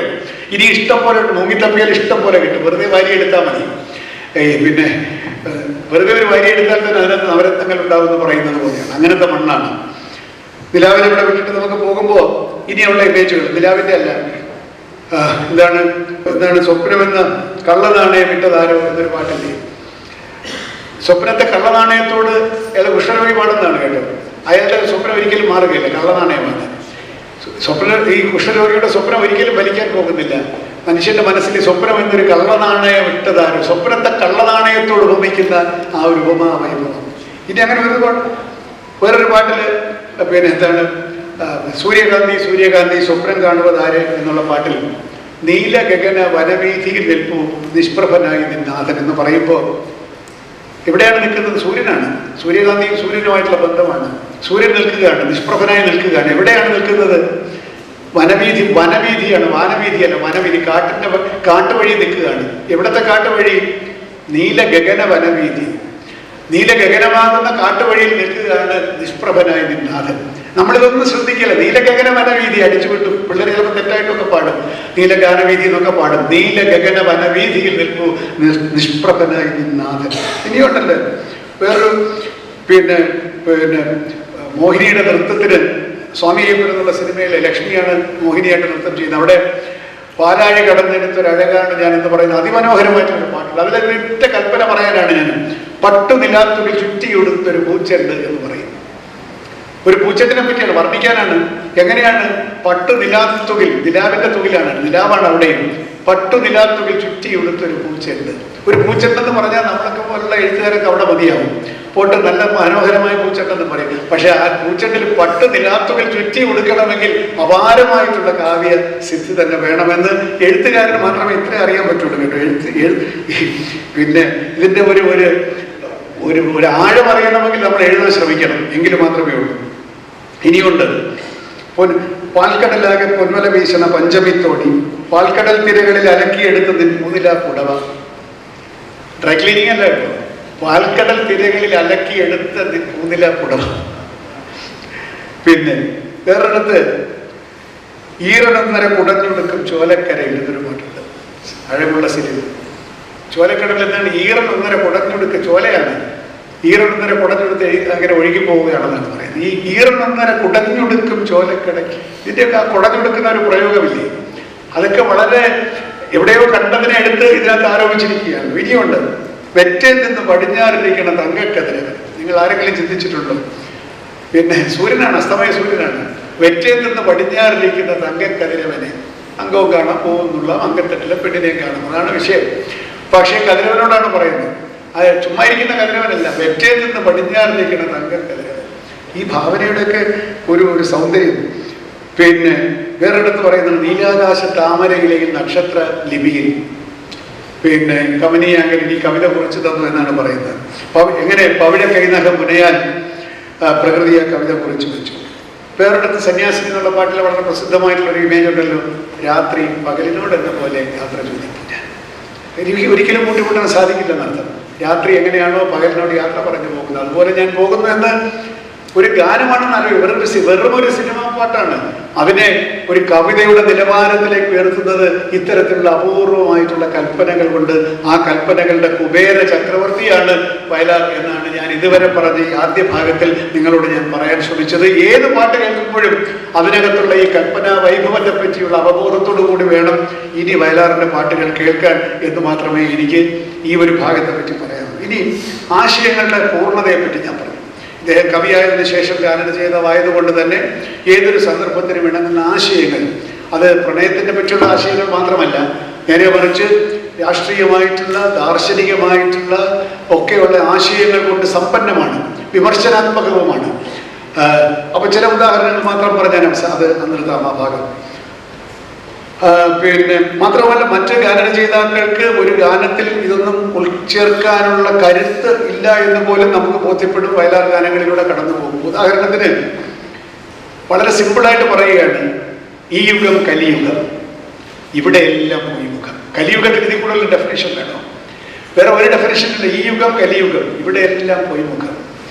പിന്നെ അതിൽ തന്നെ അടുത്ത ചരണത്തിൽ പറയുന്നുണ്ട്, എങ്ങനെയാണ് ദൈവം ഉണ്ടാകുന്നത്? മനുഷ്യനെ സ്നേഹിക്കുമ്പോൾ മനസ്സിൽ ദൈവം ജനിക്കുന്നു. മനുഷ്യനെ വെറുക്കാൻ തുടങ്ങുമ്പോൾ മനസ്സിലെ ദൈവം മരിക്കുന്നു. ഇങ്ങനെ 4 വരി എഴുതണമെങ്കിൽ ഈ ദൈവസങ്കല്പത്തെ പറ്റി, ആത്മീയതയെ പറ്റി ഒക്കെ തന്നെ ഉള്ള അവഗാഹത്തിൽ നിന്ന് മാത്രമേ ഇത്ര ലാളിത്യ സാന്ദ്രമായിട്ടുള്ള, ലളിത സാന്ദ്രമായിട്ടുള്ള വരികൾ ഒരാളിൽ എഴുതാൻ പറ്റൂ. വാസ്തവത്തിൽ എല്ലാ ഫിലോസഫിയും ആലോചിച്ചാൽ ഈ നമ്മുടെ ചരിത്രത്തിൽ ഉണ്ടായിട്ടുള്ള പ്രവാചകന്മാരെല്ലാം പറഞ്ഞ എല്ലാ ആശയങ്ങളെയും സംക്ഷേപിച്ചാൽ ലവ് ദൈ neighbour, love is God, love is truth എന്നൊക്കെ പറയുന്നതിനെ മുഴുവൻ സംക്ഷേപിച്ചിട്ട് ഇവിടെ കവി പറയുന്നു, മനുഷ്യനെ സ്നേഹിക്കുമ്പോൾ മനസ്സിൽ ദൈവം ജനിക്കുന്നു എന്ന് പറഞ്ഞാൽ മറ്റൊന്നും കൂടിയുണ്ട് കേട്ടോ. നമ്മുടെ മനസ്സിൽ ദൈവത്തെ സൃഷ്ടിക്കാൻ കൂടിയുള്ള സർഗാത്മകത്വം മനുഷ്യനുണ്ട് എന്നർത്ഥം. നമ്മുടെ തൃഷ്ണയ്ക്ക് നിന്നിലെ ദൈവികത്വത്തെ ഉണർത്താനും കൂടി സാധിക്കും എന്ന് പറഞ്ഞാൽ അതിനകത്ത് അദ്വൈതവും ഉണ്ട് കേട്ടോ. വിവേകാനന്ദൻ പറയുന്ന പോലെ every soul is potentially divine എന്ന് പറയുന്നില്ലേ? നിന്നിൽ തന്നെയുള്ള ആത്മചേതനയെ ഉണർത്തുക എന്ന് ഫിലോസഫേഴ്സ് പറയുന്നതിനെ ഇവിടെ കവി പറയുന്നു. അതിന് കൂടുതലൊന്നും പോണ്ട, നീ വെരി കോംപ്ലിക്കേറ്റഡ് ആക്കേണ്ട കാര്യമില്ല. മനുഷ്യനെ സ്നേഹിക്കുമ്പോൾ മനസ്സിൽ ദൈവം ജനിക്കുന്നു. വെറുക്കാൻ തുടങ്ങുമ്പോഴോ മനസ്സിൽ ദൈവം മരിക്കും. അപ്പൊ അതാണ് എങ്ങനത്തെ സ്നേഹമാണ്. എൻ്റെ കൊച്ചിനോട് എനിക്ക് വലിയ ഇഷ്ടമാണ്, എൻ്റെ ഭാര്യയോട് എനിക്ക് വലിയ ഇഷ്ടമാണ്. ആ സ്നേഹമല്ല, നിരുപാധികമായ സ്നേഹം. മനുഷ്യൻ അപ്പുറത്തെ മനുഷ്യൻ ആരാണെന്ന് നോക്കാതെ, അവന്റെ ജാതി നോക്കാതെ, പാർട്ടി നോക്കാതെ സ്നേഹിക്കുമ്പോൾ അതും കൂടെ പറയണം കേട്ടോ. മനുഷ്യൻ ചുമ്മാ എൻ്റെ ഭാര്യയെ എൻ്റെ മക്കളെയൊക്കെ എനിക്ക് ഭയങ്കര സ്നേഹമാണ്, പക്ഷെ എൻ്റെ മനസ്സ് ദൈവം ജനിക്കുന്നില്ല. കാരണം എൻ്റെ അയൽക്കാരനിട്ട് ഞാൻ ഭാരപ്പെടുത്തിക്കൊണ്ടിരിക്കുകയാണ്. മനസ്സിലായില്ലേ? അപ്പൊ ദൈവം ജനിച്ച സമയത്ത് തന്നെ മരിക്കും. കാരണം കൊച്ചിനെ എടുത്ത് താലോചിച്ചപ്പോൾ ദൈവം ജനിച്ചു, അപ്പുറത്ത് അവനിട്ട് ഞാനൊരു പണി കൊടുത്തിട്ടുണ്ട്, അപ്പൊ ദൈവം മരിക്കും. മനസ്സിലായില്ലേ? അപ്പൊ ഈ ഒരു നിരീക്ഷണത്തിന്റെ പാഠകം ഇത്രമാത്രം ആത്മീയതയും ദാർശനികതയും ഉൾച്ചേർന്നിട്ടുണ്ടെങ്കിൽ മാത്രമേ ഒരു കവിക്ക് എഴുതാൻ സാധിക്കൂ. ഇതൊരു സിനിമാ പാട്ടിൽ വേണമെന്ന് ആരും പറയുന്നില്ല. ഒരു സിനിമാ പാട്ടിൽ ഇത് വേണമെന്ന് ചോദിച്ചാൽ ആരും ആവശ്യപ്പെട്ടിട്ടില്ല. പക്ഷേ വയലാറിന് അങ്ങനെ എഴുതാൻ സാധിക്കും. ഇനിയുമുണ്ട് ഇത്തരത്തിലുള്ള വരികൾ. അദ്വൈതം ജനിച്ച നാട്ടിൽ, ആദിശങ്കരൻ ജനിച്ച നാട്ടിൽ 1000 മതങ്ങൾ, 1000 ദൈവങ്ങൾ, 1000 ജാതികൾ എന്ന് പറഞ്ഞ ഒരു പാട്ടുണ്ടല്ലോ. അപ്പൊ അദ്വൈതത്തിന്റെ കാതലാണത്. അദ്വൈതം ശരിക്കും നമ്മൾ ഉൾക്കൊണ്ട് കഴിഞ്ഞാൽ ഇവിടെ ജാതിക്കും മതത്തിനും ഒരു അർത്ഥവുമില്ല. നിങ്ങൾ ഡയറക്റ്റായിട്ട് ദൈവവുമായിട്ടാണ് ബന്ധം, ബ്രഹ്മവുമായിട്ടാണ് ബന്ധം. അതാണ് അദ്വൈതം. ആ ബ്രഹ്മം തന്നെയാണ് നിന്റെ ആത്മാവ് എന്ന് വിചാരിക്കുന്നതാണ് അദ്വൈതം. അങ്ങനെ അദ്വൈതം ജനിച്ച നാട്ടിൽ അത് കണ്ടെത്തി ആദിശങ്കരൻ ജനിച്ച നാട്ടിലാണ് ഇവിടെ 1000 ഈ നമ്മുടെ നവോത്ഥാനത്തിന് മുമ്പുള്ള കേരളമുണ്ടല്ലോ, ഭ്രാന്താലയം എന്ന് വിവേകാനന്ദൻ വിളിച്ച കേരളത്തെ പറ്റിയാണ് ഈ പറയുന്നത്. അദ്വൈതം ജനിച്ച നാട്ടിലും ആദിശങ്കരൻ ജനിച്ച നാട്ടിലാണ് ഇപ്പോൾ 1000 മതങ്ങളും 1000 ജാതികളും എന്നുള്ള ആശയം, ചരിത്രത്തിലൂന്നിയ ഒരു ആശയം അദ്ദേഹം എന്ത് ഭംഗിയായിട്ടാണ് ഇവിടെ പറഞ്ഞു വെച്ചിരിക്കുന്നത്. അതുപോലെ തന്നെയുണ്ട് മറ്റൊരു പാട്ട്, പ്രവാചകന്മാരെ. ഞാൻ ഈ ആശയങ്ങളിലും പിന്നാലെ പോവുകയാണ്. പ്രകാശം അകലെയാണ് എന്ന് ചോദിച്ചിട്ട് ഈ കുരുക്ഷേത്രത്തിൽ ആയുധമില്ലാതെ അർജുനൻ നിൽക്കുന്നു, ഈ വഴിത്താരയിൽ ഇല്ലാതെ എന്തോ ഈശ്വരൻ നിൽക്കുന്നു, തത്വശാസ്ത്രങ്ങൾ താടി വളർത്തി തപസ്സിരിക്കുന്നു. ശരിക്കും പറഞ്ഞാൽ സമകാലികമായ ലോകത്ത് ഇതൊക്കെ തന്നെയല്ലേ? ഇവിടെ യുദ്ധം ചെയ്യേണ്ടവൻ ആയുധം ഇട്ടിട്ട് ഭയന്നോടി നിൽക്കുകയാണ്. തത്വശാസ്ത്രങ്ങളൊക്കെ താടി വളർത്തി പുറ്റിലൊക്കെ ഇരിക്കുകയാണ്. ഒരു പ്രയോജനമില്ലെന്ന് അർത്ഥമില്ല, ഒരു പ്രയോജനമില്ല. തത്വശാസ്ത്രങ്ങളൊക്കെ താടി വളർത്തിക്കൊണ്ടിരിക്കുകയാണ്, ഒരു പ്രയോജനമില്ല. ഇവിടെ നിരായുധരായിട്ട് അർജുനൻ നിൽക്കുകയാണ്. ഇങ്ങനെയുള്ള നിരീക്ഷണങ്ങൾ കൊണ്ട് നമ്മുടെ കാലഘട്ടത്തിന്റെ ആതുരതകളെ അടയാളപ്പെടുത്താൻ കൂടി, ദാർശനികമായിട്ടുള്ള സമസ്യകളെ അടയാളപ്പെടുത്താൻ കൂടി ചലച്ചിത്ര ഗാനം എന്ന് പറയുന്ന മാധ്യമത്തെ ഉപയോഗപ്പെടുത്താൻ ഒരു വയലാർ രാമവർമ്മയ്ക്ക് മാത്രമേ സാധിക്കൂ. ഇനി 1-2-3 ഉദാഹരണങ്ങൾ പറഞ്ഞാൽ അവസാനിപ്പിക്കാം. ഇതേപോലുള്ള ഉദാഹരണങ്ങൾ. പത്മതീർത്ഥമേ ഉണരൂ, മാനസ പത്മതീർത്ഥമേ ഉണരൂ എന്ന് പറയുന്ന പാട്ട്, അത് ശ്രദ്ധിക്കേണ്ട ഒരു പാട്ടാണ്. ആദ്യം അത് പത്മതീർത്ഥമേ ഉണരൂ എന്ന് പറയുമ്പോൾ നമ്മൾ വിചാരിക്കും കിഴക്കേക്കോട്ടയില്, തിരുവനന്തപുരത്ത് കിഴക്കേക്കോട്ടയില് പത്മനാഭസ്വാമി ക്ഷേത്രത്തിന്റെ മുന്നിലുള്ള കുളത്തിന്റെ പേര് പത്മതീർത്ഥമാണല്ലോ. ഈ സിനിമ നടക്കുന്നതിന് ചുറ്റിപ്പറ്റിയൊക്കെയാണ് ഗായത്രി എന്നുള്ള സിനിമ. പക്ഷേ ഒരൊറ്റ വാക്കുകൊണ്ട് ഈ പത്മതീർത്ഥത്തെ മാറ്റുന്നത് കണ്ടില്ലേ? പത്മതീർത്ഥമേ ഉണരൂ, ശരി, പത്മതീർത്ഥം കുളം. മാനസ പത്മതീർത്ഥമേ ഉണരൂ, അഗ്നിരഥത്തിൽ ഉദിക്കും ഉഷസ്സിന് അർഘ്യം നൽകും, ഗന്ധർവ സ്വരവീണ് വീണ്ടും ഗായത്രികൾ പാടും എന്ന് പറഞ്ഞിട്ട് ആ പാട്ടിൽ എന്താണ് പിന്നെ പറയുന്നത്? അടിമ കിടത്തിയ ഭാരത പൗരൻ ഉണരണം, ഈ ഭാരതം പിന്നെ ഒരു ഉണരട്ടെ എന്ന് പറയുകയാണ്. എന്ന് പറഞ്ഞാൽ പ്രകാശത്തെ ഉപാസിക്കുന്നവരായി നമ്മൾ മാറട്ടെ. ഗായത്രി മന്ത്രം അതാണല്ലോ, സവിതാവിനെ ഉപാസിക്കുകയാണ്. ഈ ഗായത്രി മന്ത്രത്തിന്റെ സമകാലികമായിട്ടുള്ളൊരു വ്യാഖ്യാനമാക്കി ഈ പത്മതീർത്ഥമേ ഉണരൂ എന്നുള്ളൊരു പാട്ടിനെ മാറ്റിയിരിക്കുകയാണ് എന്ന് നമ്മൾ തിരിച്ചറിയുന്നില്ല. അതിനകത്ത് ഗായത്രി മന്ത്രം പറയുന്നുണ്ട്, എന്നാൽ ആധുനിക കാലത്തിന്റെ ഗായത്രി മന്ത്രമായി ഈ പാട്ട് മാറ്റിയിരിക്കുകയാണ്. പുതിയൊരു പുരുഷാർത്ഥത്തെ യാഗപുരകളിൽ വെച്ച് വളർത്താനും ദ്രവിച്ച പൂണൂൽ ചുറ്റി മരിക്കുന്ന ധർമാധർമ്മങ്ങൾക്കപ്പുറം ഭാരത ജീവിതം ഉണരാനുമുള്ള ഉപാസനയാക്കുകയാണ് ഈ ഗാനം. പുതിയ കാലത്തിന്റെ ഗായത്രിയാക്കി മാറ്റുകയാണ്. ഇത്ര ആഴത്തിൽ ഒരു സിനിമാ പാട്ടിനെ നമ്മൾ ആരും അപഗ്രഥിക്കുകയില്ല എന്നുള്ളതാണ് ഞാൻ ഏറ്റെടുത്തിരിക്കുന്ന ഒരു ദൗത്യം. നിങ്ങളെ അതിനെ പ്രേരിപ്പിക്കുക എന്നുള്ളത് മാത്രം. ഇതേ സമാനമായ ആശയങ്ങൾ മറ്റൊരു പാട്ടിൽ കൂടെ അത് പറഞ്ഞ് ഞാൻ അവസാനിപ്പിക്കാതെ. അതെന്താണ്? MG രാധാകൃഷ്ണൻ പാടിയ വയലാറിന്റെ ഒരു പാട്ട്, ശാരികേ ശാരികേ സിന്ധു ഗംഗാ നദി തീരം വളർന്നു. സമാനമായ ആശയമാണ്. ശാരികേ ശാരികേ സിന്ധു ഗംഗാ നദി തീരം വളർത്തിയ ഗന്ധർവ ഗായിക, പാടുക നീ പുരുഷാന്തരത്തിലെ ഭാവോജ്വലങ്ങളാണ് സൂര്യഗായത്രികൾ. എന്ന് പറഞ്ഞിട്ട് അവിടെയും അടിമകിടത്തിയ ഭാരതം ഉണരും, ഇനി ഒരു പുതിയ ഭാരതം ഉണരട്ടെ എന്നും വിശ്വത്തോളം ഭാരതം വളരട്ടെ എന്നുമൊക്കെ വിശ്വപ്രകൃതിയെ കീഴടക്കാനുള്ള വിപ്ലവം വീണ്ടും തുടരട്ടെ ഭാരതം എന്നുള്ള ആഹ്വാനത്തിലാണ് നിൽക്കുന്നത്. അപ്പോൾ പൗരാണികമായിട്ടുള്ള ഗായത്രി മന്ത്രത്തെ ആധുനിക കാലത്തിന്റെ ഉപാസനാ മന്ത്രമാക്കി മാറ്റുന്ന ഇന്ദ്രജാലമാണ് വയലാർ കാണിക്കുന്നത്. പൗരാണികമായിട്ടുള്ള എല്ലാം മോശമാണ് എന്ന് വിചാരിക്കുന്ന ഒരു കമ്മ്യൂണിസ്റ്റ് അല്ല വയലാർ. മാത്രവുമല്ല, തന്നെ സർഗസംഗീതം എന്നുള്ള കവിതയിൽ ഇത് വളരെ വ്യക്തമായി അദ്ദേഹം പറയുകയും ചെയ്തു. വാളല്ലൻ സമരായുധം ക്ഷണക്ഷണധ്വാനം മുഴക്കിയിടുവാനാണല്ല ഞാൻ എൻ്റെ പടവാള് വിറ്റ് ഒരു മണി പൊൻവീണ വാങ്ങിച്ചു ഞാൻ എന്ന് പറയുകയും അതിനു മുമ്പ് തന്നെ ആരാണ് എൻ്റെ ഗുരുനാഥന്മാരെന്ന് പറയുന്നുണ്ട്. ആരണ്യാന്തര ഗഹരോദര തപസ്ഥാനങ്ങളിൽ പിന്നെ അവിടെ ആര് അന്തർമുഖം ഈ പ്രപഞ്ച പരിണാമോത്ഭിന്ന സർഗക്രിയ സാരം തേടി അലഞ്ഞു പണ്ട് അവരിലെ ചൈതന്യം ദർശനം. ഞാൻ പുതിയ കാര്യങ്ങളൊക്കെ പറയുന്നത് ശരിയാണ്, പക്ഷെ ഇതൊന്നും ഞാൻ തള്ളി പറയുന്നില്ല. സത്യാന്വേഷികളായിട്ടുള്ള എൻ്റെ പൂർവികരെ, ഒരു ഭാരതീയ സംസ്കൃതി അദ്ദേഹം തള്ളി പറയുന്നില്ല. സംസ്കൃതിയുടെ പേരിൽ നടക്കുന്ന അന്ധവിശ്വാസങ്ങളെയും കൊള്ളരുതായ്മകളെയും നിശ്ചിതമായി വിമർശിക്കുന്നതിനും വയലാറിന് യാതൊരു മടിയില്ല. ഇതാണ് വയലാറിന്റെ ഭാവനയുടെ ഒരു സിന്തറ്റിക് വാല്യൂ എന്ന് പറയുന്നത്. സിന്തസിസ് ആണ് അത്. ഒരുപാട് പാട്ടുകളിലുണ്ട് കേട്ടോ. പിന്നെ ബലികുടീരങ്ങളെ എന്നുള്ള വലിയൊരു പടപ്പാട്ട് നമുക്ക് പറയാവുന്ന രക്തസാക്ഷികൾക്ക് ആദരാഞ്ജലി അർപ്പിക്കുന്ന ബലികുടീരങ്ങളെ എന്നുള്ള പാട്ടിൽ. ആ പാട്ട് എഴുതിയത് വാസ്തവത്തിൽ കമ്മ്യൂണിസ്റ്റ് പാർട്ടിക്ക് വേണ്ടിയല്ല. അത് ഇന്ത്യൻ സ്വാതന്ത്ര്യ സമരത്തിൽ രക്തസാക്ഷികളായവർക്ക് ഒരു സ്മാരകം പണിതപ്പോൾ തിരുവനന്തപുരത്ത് പാളയം തിരുപ്പഴി സ്മാരകമുണ്ട്, ഒരു സ്തൂപമുണ്ട്. അന്ന് ഡോക്ടർ രാജേന്ദ്ര പ്രസാദ് വന്ന് അത് ഉദ്ഘാടനം ചെയ്യണം. അപ്പോൾ അവിടെ പാടാൻ വേണ്ടി ഒരു പാട്ട് വേണമെന്ന് പറഞ്ഞപ്പോൾ എഴുതിയ പാട്ടാണ് ബലികുടീരങ്ങളെ. ഇന്ത്യൻ സ്വാതന്ത്ര്യ സമരത്തിൽ ബലിയർപ്പിച്ചിട്ടുള്ള രക്തസാക്ഷികൾക്ക് വേണ്ടിയിട്ടുള്ള പാട്ടാണ്. അതുകൊണ്ടാണ് ആ പാട്ട് അങ്ങനെ എഴുതിയത്. പിന്നീട് അത് KPSCയുടെ നാടകം അവതരണ ഗാനമായി മാറി എന്നുള്ളത് മറ്റൊരു കഥ. ഈ പാട്ട് അവിടെ അവതരിപ്പിക്കുന്നതിന് രാഷ്ട്രപതി ഭവനിൽ നിന്ന് അവസാന നിമിഷമാണ് അനുമതി കിട്ടിയത്. പാട്ട് മാറ്റി എഴുതാൻ പറഞ്ഞു.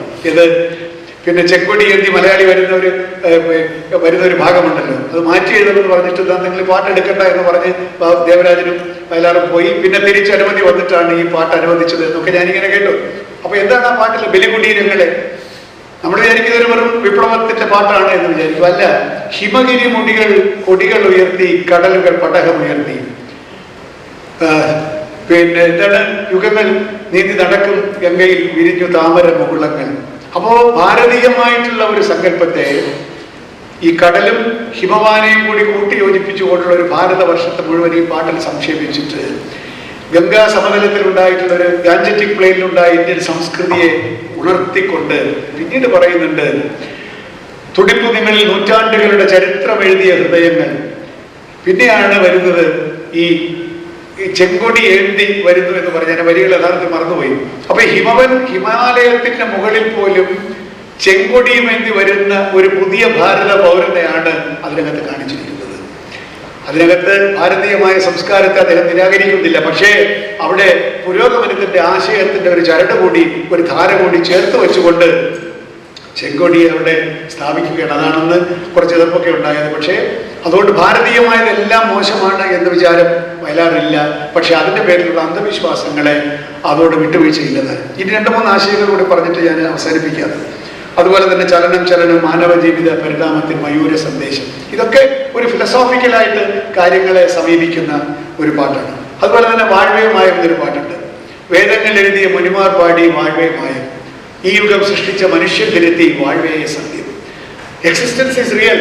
അല്ലാതെ ജീവിതത്തിൽ ഒളിച്ചോടി വാഴ്വേയമായെന്ന് പറയലല്ല എന്ന് പറയുന്ന ജീവിതത്തിനെ അസർട്ട് ചെയ്യുന്ന അല്ലെങ്കിൽ അതിനെ ഊട്ടി ഉറപ്പിക്കുന്ന ഒരു തത്വശാസ്ത്രം. ഇത്തരത്തിലുള്ള തത്വശാസ്ത്രപരമായിട്ടുള്ള പാട്ടുകൾ. ഈശ്വരൻ ഹിന്ദുവല്ല, വളരെ ലളിതമായിട്ടാണ്. ഈശ്വരൻ ഹിന്ദുവല്ല, ആർക്കറിഞ്ഞുകൂടാത്ത. പക്ഷെ നമ്മുടെ വിചാരം ഈശ്വരൻ ഹിന്ദുവാണെന്നുണ്ട്. കാരണം നമ്മൾ ഈ തൊപ്പിയൊക്കെ വെച്ച് അല്ലെങ്കിൽ നമ്മുടെ കിരീടമൊക്കെ വെച്ച് വാളമൊക്കെ ആയിട്ട് രാജാവിനെ പോലെ ഉണ്ടാക്കിയിരിക്കുകയാണല്ലോ. രാജാവിനെ എൻ്റെ മോഡൽ ചെയ്തിട്ടാണല്ലോ നമ്മൾ ദൈവങ്ങൾക്കെല്ലാം സങ്കല്പം കൊടുക്കുക. ഫോംലെസ് ഗോഡാണ്, അരൂപിയാണ്. അരൂപിയായ ദൈവത്തിന് നമ്മൾ രൂപം കൊടുക്കും. അന്ന് നമുക്ക് പരിചയമുള്ള രാജാക്കന്മാരുടെ രൂപം കൊടുത്തു. പക്ഷെ ഇവിടെ കവി പറയുന്ന ഈശ്വരൻ ഹിന്ദുവല്ല, ക്രിസ്ത്യാനിയല്ല, ഇസ്ലാമോ അല്ല, പിന്നെ ഇതൊന്നും അല്ല, മാനത്തും ഇരിക്കുന്നില്ല, മനുഷ്യന്റെ മനസ്സിലിരിക്കുന്നവനാണ് ദൈവം എന്ന് പറയുന്ന ഒരു പാട്ട്. ഇത്തരത്തിലുള്ള ആശയങ്ങൾ ഒരുപക്ഷെ മലയാള ഗാന ലോകത്ത് ആദ്യമായി ധീരമായി കൊണ്ടുവന്ന കവി വയലാർ രാമവർമ്മയാണ്. ഇത്തരത്തിലുള്ള ഒരുപാട് ഒരു കാര്യം കൂടി ഞാൻ പറഞ്ഞു കൊള്ളട്ടെ. അത് പുനർജന്മം എന്നുള്ള സിനിമയിലെ ഈ വലിയ തത്വശാസ്ത്രം മാത്രമല്ല, കാമശാസ്ത്രം എഴുതിയ മുനിയുടെ കനകത്തൂലിക എന്നൊരു പാട്ടുണ്ട്. നിങ്ങളത് ശ്രദ്ധിച്ചിട്ടുണ്ടോ എന്ന് എനിക്കറിയില്ല. യഥാർത്ഥത്തിലുള്ള പ്രണയവും സ്ത്രീ പുരുഷന്മാരുടെ ആകർഷണവും ഭാരതീയമായ കാമശാസ്ത്രത്തിൽ എങ്ങനെ സന്നിഹിതമായിരിക്കുന്നു എന്നുള്ളതിൻ്റെ ഏറ്റവും മനോജ്ഞമായിട്ടുള്ള ആവിഷ്കാരമാണ് ഈ കാമശാസ്ത്രം എഴുതിയ മുനിയുടെ കനകത്തൂലിക. ജീവിത നിഷേധിയല്ല, ജീവിതത്തെ ഉണരുന്ന ഒരു തത്വശാസ്ത്രത്തെ ഈ വാത്സ്യായന മുനിക്ക് ആദരവ് കൊടുത്തുകൊണ്ട് എഴുതിയിരിക്കുന്ന ഈ പാട്ട് നമ്മൾ ശ്രദ്ധിക്കുമ്പോൾ ഈ കവി ജീവിതത്തെ എന്തുമാത്രം സ്നേഹിച്ചിരുന്നു എന്നുകൂടി നമുക്കതിൽ നിന്ന് മനസ്സിലാവും. വേറെ ആരും വാത്സ്യായനെ പറ്റി ഒരു പാട്ട് എഴുതിയിട്ടില്ല. ഇവിടെ കാമശാസ്ത്രം എഴുതിയ മുനിയുടെ കനകത്തുലിക എന്ന് പറയുന്ന പാട്ട് അത് വിശദീകരിക്കാൻ സമയമില്ലാത്തതുകൊണ്ട് ഞാൻ പോകുന്നില്ല. പക്ഷെ നിങ്ങൾ വീട്ടിൽ പോയിട്ട് യൂട്യൂബിൽ അത് കേൾക്കണം. രണ്ട് കാര്യങ്ങൾ കൂടി പറഞ്ഞ് ഞാൻ അവസാനിപ്പിക്കാം. എന്ന് വെച്ചാൽ മറ്റത് ഞാൻ ഈ കഥാമർമ്മജ്ഞതയെ പറ്റി പറഞ്ഞു. വയലാർ ഒരു കാലത്ത് കേരളത്തിലെ മലയാളത്തിലെ ഏറ്റവും മോസ്റ്റ് സോട്ട് ആഫ്റ്റർ ലിറിസിസ്റ്റ് ആയിരുന്നു. എന്ന് പറഞ്ഞാൽ നിർമ്മാതാക്കൾ കാത്തു നിന്നിരുന്ന ലിറിസിസ്റ്റായി മാറിയത് എന്തുകൊണ്ടെന്ന് ചോദിച്ചാൽ അദ്ദേഹത്തിൻ്റെ വരികളിൽ ഞാൻ ഈ പറഞ്ഞതുപോലെ കഥയുടെ മർമ്മം അതിനകത്തുണ്ടാകുന്നുണ്ട്. 2-3 ഉദാഹരണങ്ങളെ ഞാൻ പറയുന്നുള്ളൂ. 7 രാത്രികൾ എന്നൊരു സിനിമ, അത് തെരുവിൽ ജീവിക്കുന്ന ആളുകളുടെ കഥയാണ്. അവർക്ക് വീടൊന്നുമില്ല. പിന്നെ നിങ്ങൾക്കറിയാം രാമു കാര്യേട്ടൻ്റെ സിനിമ തെരുവിൽ ജീവിക്കുന്നവരുടെ കഥയാണ്. അപ്പോൾ എന്താണ് ആ പാട്ടാണ്? കാടാറു മാസം നാടാറു മാസം കണ്ണീർ കടൽക്കര താമസം. അതിനേക്കാൾ കൂടുതൽ അവരുടെ ജീവിതത്തിൽ നമ്മൾ എങ്ങനെ പറയും ഒരു പാട്ടിൽ? കാടാറു മാസം നാടാറു മാസം കണ്ണീർ കടൽ താമസം. വേറൊരു അങ്ങനെ ഒരുപാട് പാട്ടുകളുണ്ട് കേട്ടോ. അഗ്നിപുത്രി എൻ്റെ അച്ഛൻ്റെ സിനിമയാണ്. പിന്നെ ഇവിടെ പാടുകയാണ്, സിന്ധു എന്നാണല്ലോ കഥാപാത്രത്തിൻ്റെ പേര്. കണ്ണു തുറക്കാത്ത ദൈവങ്ങളെ, കരയാൻ അറിയാത്ത ചിരിക്കാൻ അറിയാത്ത കളിമൺ പ്രതിഭകളെ, മറക്കൂ നിങ്ങളെ ദേവദാസിയെ മറക്കൂ. എന്താ കാരണം എന്നുള്ളത് നമുക്ക് ആദ്യം മനസ്സിലാവുന്നില്ല, പിന്നീടുള്ള വരികളിൽ മനസ്സിലാവും. ദൈവങ്ങൾക്ക് കണ്ണും കാതുമില്ല എന്നുള്ളത് അവർക്ക് ബോധ്യപ്പെട്ടു. ആ ബോധ്യപ്പെട്ടത് എങ്ങനെയെന്നുള്ളതാണ് അടുത്ത സ്റ്റാൻസയിൽ പറയുന്നത്. അതാണ് സിനിമയും. എന്താണ്? നിങ്ങളൊരിക്കൽ ചൂടിയെറിഞ്ഞൊരു നിശാഗന്ധിയാണ്. ഒരു വേശ്യാവൃത്തി കൊണ്ട് ജീവിച്ച ഒരു പെൺകുട്ടി നിങ്ങളൊരിക്കൽ ചൂടിയെറിഞ്ഞൊരു നിശാഗന്ധിയാണ് ഞാൻ എന്നല്ലാതെ എങ്ങനെ സ്വയം വിശേഷിപ്പിക്കും? കർപ്പൂര നാളമായി നിങ്ങളുടെ മുന്നിൽ കത്തിയെരിഞ്ഞവൻ ഞാൻ, കണ്ണീരിൽ മുങ്ങിയ തുളസിക്കെതിരെ കാൽക്കൽ വീണവൻ ഞാൻ. അങ്ങനെയാണ് അവസാനം നിങ്ങൾ ചൂടിയെറിഞ്ഞൊരു നിശാഗന്ധിയാണ് ഞാൻ എന്ന് പറയുന്നത്. നിശാഗന്ധിയാണ്, രാത്രി വിടരുന്ന നിശാഗന്ധിയാണ്, പകലില്ല. ഈ വാക്കുകളുടെയൊക്കെ ഒരു ഔചിത്യമുണ്ടല്ലോ. നിശാഗന്ധി എന്നാണല്ലോ, സൂര്യകാന്തി എന്നല്ല പറഞ്ഞിരിക്കുന്നത്, നിശാഗന്ധിയാണ്. നിങ്ങളൊരിക്കൽ ചൂടിയെറിഞ്ഞൊരു നിശാഗന്ധിയാണ് ഞാൻ എന്ന് പറയുമ്പോൾ ആ പാട്ടിലൂടെ കഥ മുഴുവനായി. ഇങ്ങനെ എത്രയെത്ര പാട്ടുകളിൽ ഒരു പെണ്ണിന്റെ കഥ എന്നുള്ള സിനിമയിലെ 2 പാട്ടുകൾ കേട്ടാൽ നമുക്ക് കഥ മുഴുവനായി. ആദ്യം പൂന്തേനരുവി പൊന്മുടിപ്പുഴയുടെ അനുജത്തി എന്ന് പറഞ്ഞ് തുള്ളിക്കളിച്ച് നടക്കുന്ന ഒരു പെൺകുട്ടിയുടെ കഥ. പിന്നെയോ സൂര്യഗ്രഹണം എന്ന് പറയുമ്പോൾ ഈ പെൺകുട്ടി വളർന്നു വന്ന് ഇയാൾക്ക് സൂര്യഗ്രഹണം ഉണ്ടാക്കി കൊടുത്തത് നമുക്ക് മനസ്സിലാവുകയാണ്. നീ പണ്ട് നോവിച്ച കരുതാകത്തിന്റെ പിന്നാലെ വരുന്നു എന്നൊക്കെ പാട്ടിൽ പറയുന്നുണ്ട്. ഈ 2 പാട്ടുകളിലൂടെ ഒരു പെണ്ണിന്റെ കഥ നമ്മുടെ മുമ്പിൽ അനാവൃതമാവുകയാണ്. 2 പാട്ടുകളിലൂടെ. അശ്വമേധം എന്നുള്ള സിനിമ, 2 പാട്ടുകൾ കൊണ്ട് നമുക്ക് ആ പടം മുഴുവൻ മനസ്സിലാക്കാൻ പറ്റും. അശ്വമേധത്തിൽ എന്താണ്? 7 സുന്ദര രാത്രികൾ പാടുന്ന സരോജൻ, അതിസുന്ദരിയായ സരോജൻ. അവളെ തയ്ക്കുന്നുണ്ട്, നിലാവിനെ കാണുന്നുണ്ട്. 7 രാത്രികൾ കഴിയുമ്പോൾ കല്യാണം കഴിക്കാൻ സുന്ദരനായിട്ടുള്ള ആള് വരും. അതുകൊണ്ടാണ് രാത്രി ഏകാന്ത സുന്ദരമായത്. കാരണം ഏകാന്തത സുന്ദരമല്ല പലപ്പോഴും, പക്ഷേ അവൾക്ക് ഏകാന്ത സുന്ദരമാണ്. കാരണം വിവാഹപൂർവ്വ രാത്രികൾ, വികാരതരളിത രാത്രികൾ. അതുകൊണ്ടാണ് 7 സുന്ദര രാത്രികൾ ഏകാന്ത സുന്ദര രാത്രികളായത്.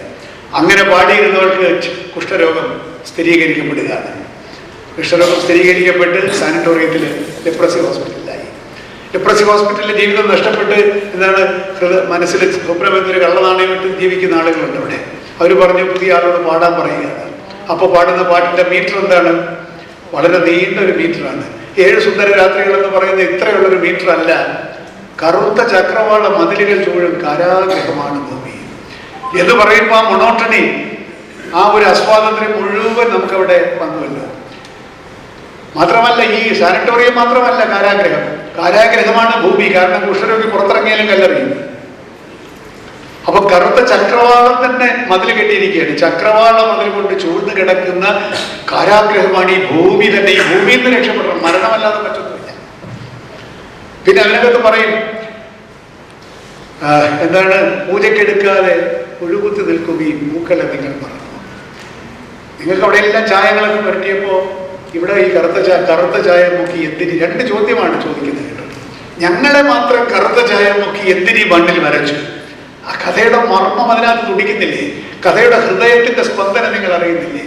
തലേ ദിവസം വരെ, ഒരാഴ്ചയ്ക്ക് മുമ്പ് വരെ കല്യാണത്തിന് 7 സുന്ദര രാത്രികൾ പാടിയിരുന്നവൻ കുഷ്ഠരോഗിയാണ് എന്ന് അറിയപ്പെടുന്നതോടുകൂടി ഞങ്ങളെ മാത്രം കറുത്ത ചായ നോക്കി എന്തിനീ മണ്ണിൽ വരച്ചു? പൂജക്കെടുക്കാതെ പുഴുകുത്തി വീഴുമേ പൂക്കളെ നിങ്ങൾ മറന്നോ എന്ന് വസന്തത്തോടൊക്കെ ചോദിക്കുന്ന ഒരു കഥാനായിക അവതരിപ്പിക്കുമ്പോൾ പിന്നെ ഡയറക്ടർക്ക് എന്താണ് ജോലി? ഇത് ആവിഷ്കരിച്ചാൽ മാത്രം മതി. അങ്ങനെ പാട്ട് എന്നത് കഥാഖ്യാനത്തിന്റെ അവിഭാജ്യ ഘടകവും അതിനെ വികസിപ്പിക്കുകയും വർദ്ധിപ്പിക്കുകയും അതിന്റെ വൈകാരികമായിട്ടുള്ള വികാര വായ്പ കൊടുക്കുകയും ചെയ്യുന്ന ഒരു ഉപകരണമാക്കി ആയി വയലാറിന്റെ കയ്യിൽ മാറുകയാണ്. ഇങ്ങനെ ഒരുപാട് പാട്ടുകൾ പറഞ്ഞു പോയാൽ എന്തിന്?